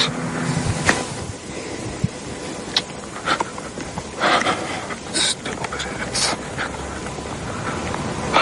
God damn it. Motherfucker. Stupid bitch. Stupid fuck. Damn. He's calling his daughter a stupid fucking bitch. Did she make the shot? I know a little bit about golf. She has an amazing swing. She's like 8 or 9 years. Beautiful. I'm trying to remember during this. Probably like 7. She's 7 years old with a PGA-like swing. She's 7. She's got talent, but this father is just a dick toward her. He doesn't even walk with her or nothing. He walks the course. Yeah. Play another clip. This one? Yeah, okay. Just hit it straight. Ooh. Oh, I'm about to fire Brian. That's a 6 swing. What the heck was that? It was nothing like your practice swing at all. I don't know what the heck that was. No one wants to see you act like a little child. People are looking at you acting like a freaking idiot out here. Sitting there moping and crap, and you can't do that. You won't be nothing in this sport, but that's kind of attitude. Golf's a mental game. You gotta find a way to break that shit. It seems like the Japanese kids are they have them laser focused somehow. Yeah, because they whoop that fucking ass. That's why. Can't do that in America, man. You go to jail for that. You see a little McDonald's thing on their shirt. They're sponsored by McDonald's, dude. All right? That's the difference. They're sponsored and they get their ass whooped. That's the difference. Yeah. That's why Tiger's so fucking good, because back in the 70s, you could whoop your kid's ass and not go to jail. Yep. Is this guy a treat or what? I think he forgets that he's mic'd. You think? I think that's... Well, they got great audio. The guy it happens. He's got a Robert Durst problem. That's yeah. He goes, in the 70s, you could whoop your kid. That's why he's basically saying that's why the Asian kids are so damn good. Mm-hmm. See, that's when you treat your kids like this and put that much pressure on them, they'll grow up being like have this like narcissistic personality disorder where they're super low self-esteem, insecure, and have to do everything right and just act out. It's fucking crazy. That's the first sign. Tiger's father treated him like that. Look at Tiger. All those women didn't give a fuck about anything. Didn't care. He had a wife and a kid at home. Right. Just was completely reckless. Michael Jackson's father. Yeah, exactly. But my argument to the other side of that, I bet you there's a lot of kids out there that had an incredible natural talent at something. Then their fathers and moms pushed them so fucking hard. They were like, you know what, go fuck yourself. I'm done. And walked away from something that probably could have been pretty cool for them in their lives. Yeah. I think it works both ways. I think you can push your kid into a position where he's great at something, but it turns out to be just a shitty person. But this guy doesn't, he just sounds like he wants money. He's like, look at that McDonald's. Oh I know. God. Well, he sees his meal ticket. He lucked out. His daughter was born and she was really a natural at golf. Right. So now he's thinking fucking dollar signs. That's all he's thinking. She's not his daughter anymore. What? I mean, Oh, yeah. He's just looking at her like, oh my God, this is my future. I'm going to be fucking rich because of her. Right. But you don't see like a father-daughter relationship when they keep going to this guy during this film called Trophy Kids. He's going to fuck her up. I mean, there's no doubt about it. Yeah. If she's not already fucked up. Yeah. He already says that he doesn't have that much money, but he spends it on her and spends all the money on her because he's waiting for that return. He's waiting for the return, and first of all, she's only 7, 8, maybe 9 at this point, so he's got a ways to wait. Yeah, but he's pissed off that he doesn't have the sponsorships already, like the Asian kids. Yeah, right. They're playing in these tiny little tournaments with McDonald's sponsorship already. Are the Asians beating their kid? I don't know if they are. Well, according to that guy, they are. Yeah, I don't know. I don't know where they're at. Yeah, I don't know, but I mean, I think there's like a lot of mental abuse and shit, but I don't know about the beatings. You think they're a little behind everybody else, the Asians? No, I'm saying they're wicked on a cello, but like, and a violin, but I don't think the parents are beating them. There's just a respect in that culture. It's a little different, like just obedience and respect. Right. Probably a bit more ingrained. There's honor. Honor. All right. Do we care that Sarah Palin endorsed Trump? Who gives a fuck? I never care who endorses anyone. No. Why would you want someone who lost to endorse you? I never respected Sarah Palin. Or I don't respect endorsements of anyone. I always looked at her as a goofball. Is Trump really going to pick up extra votes because Sarah Palin? He might get some religious people, yeah. You think so? Yeah, or some very arch conservatives love her. No, yeah, she pushed a bunch of people toward Trump yesterday. Yes. Definitely. He got the endorsement from Sarah Palin and John Wayne. John Wayne's family. The Duke's family. Sorry, John Wayne's family. Duke of Albany. I watched an interview with John Wayne on his boat, talking about racism and blacks. Oh, really? Interesting. Yeah, maybe this country wasn't fair to them, but they got treated better here than they would have anywhere else. Yeah, you're like, oh, boy. What year was this, you think? I'm going to guess 76. Is it on video? Can we squeeze it in? A little bit of it before we get out of here? John Wayne. No, it's a video interview. How do we get there? Yeah, racist interview video. I don't remember. I think I'll know it when I see it. That looks like he's on a boat. Where? You popped to something else now. You dummy. It looked like he was, like that first one? Yeah. That looks like he... Oh, what's 76? Looks like he's sort of on a boat in that one. Yeah, I think in the world where he can really relax. I fast-forwarded into it a little bit, like... Oh, yeah, he's on a boat, all right. You go back a little bit. Go back a little bit. Do you know what part, maybe? Keep going back a little bit. It's around here. Oh, John Wayne with that mustache. Yeah, that's older. That's the older... I got less than 3 years to live with John Wayne. What took him out?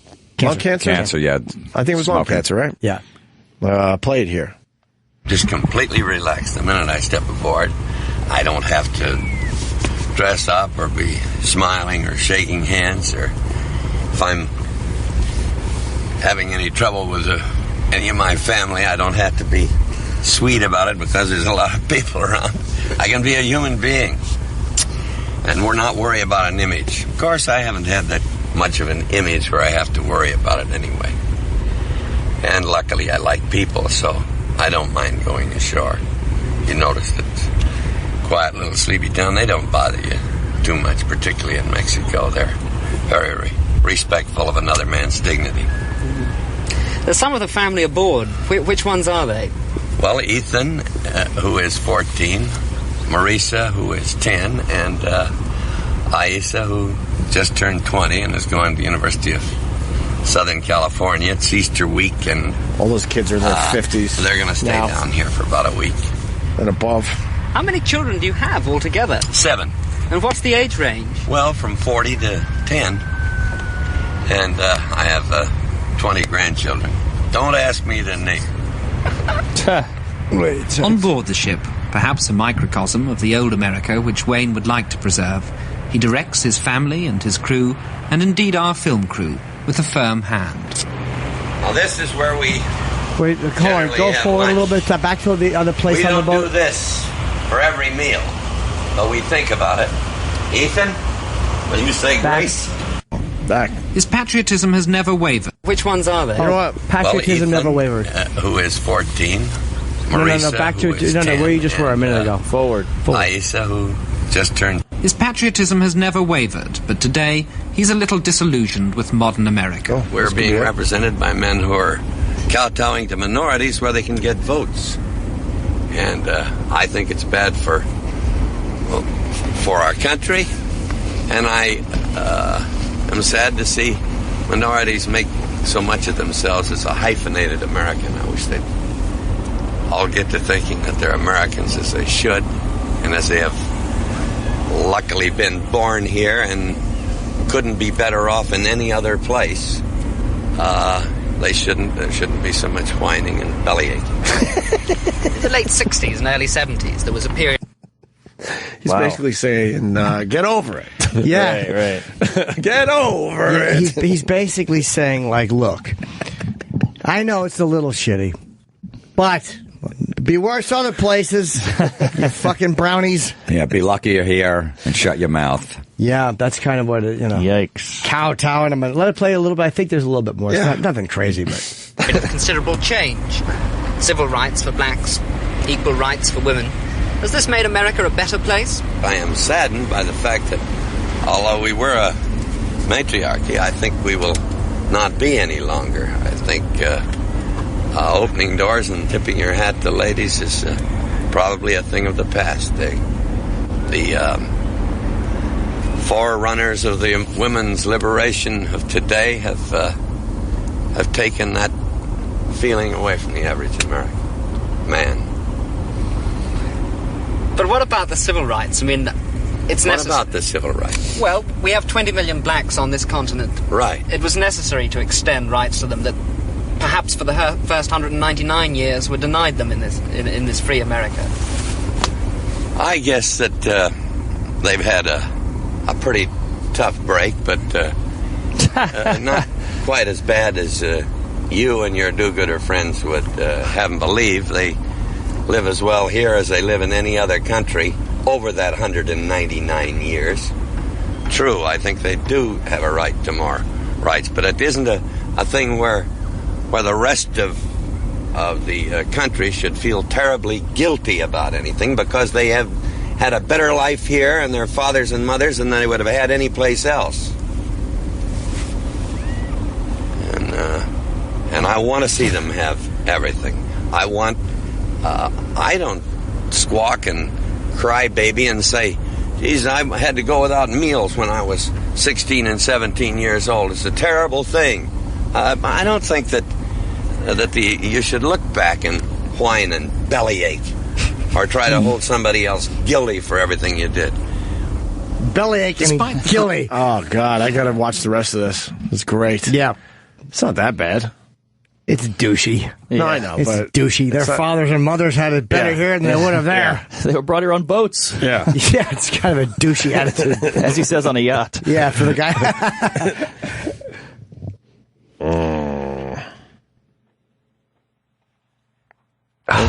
All right, let's go. I'll be in Scottsdale this weekend if anybody wants to come on Saturday. Feel free. Oh, my God, it's 10:45. Yeah. I'm just looking at the clock there. All right. So, yeah, Jimmy's going to be in Arizona this weekend, Saturday night. And JimNorton.com for the theater tour that's starting up very soon. Is that it, Jimmy? Yes. Okay, Florentine. This weekend, Friday, Saturday, Comedy Works in Albany, New York, and February 12, 13, Laugh-In Comedy Club, Fort Myers, Florida. All right. And then Mark Norman's he's got the Helium Comedy Club down there in Philly Thursday through Sunday. Yeah, fuck the blizzard. Come on out. Yeah, come on. Fucking support Mark Norman down there in Philly. Yeah. We'll cuddle up, we'll bundle up, we'll giggle. All right. Oof. Are we out of here? What happened? I just got a tweet from a guy. What an ugly motherfucker. Oh, from Southeast Kentucky. What is he saying? Four unfunny fucks talking about how bad and unfunny dirty grandpa. But meanwhile, he's listening. and lifelong wrestling fan. And he's wearing, in his picture, the belt. He has a fucking wrestling belt. Look at this embarrassment. What a dork. You fuck your wife with that belt on? You wear that when you fuck your wife or your girl? You mean his robot? Yeah. You put the belt on and you fucking jack it with your flashlight? I'm the champ!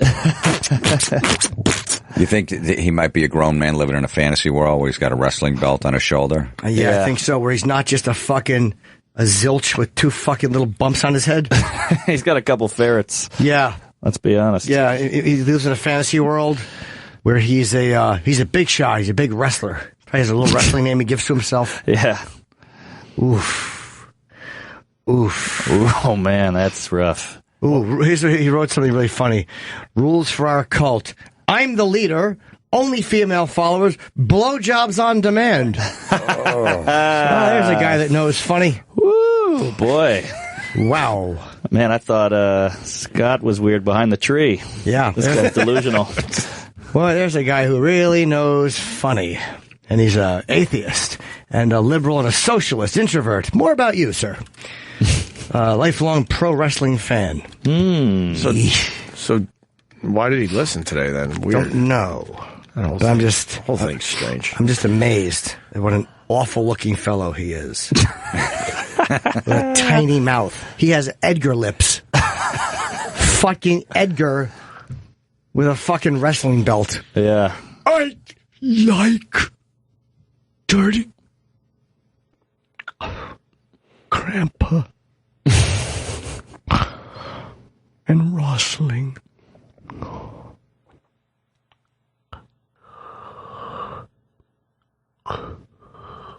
That's it.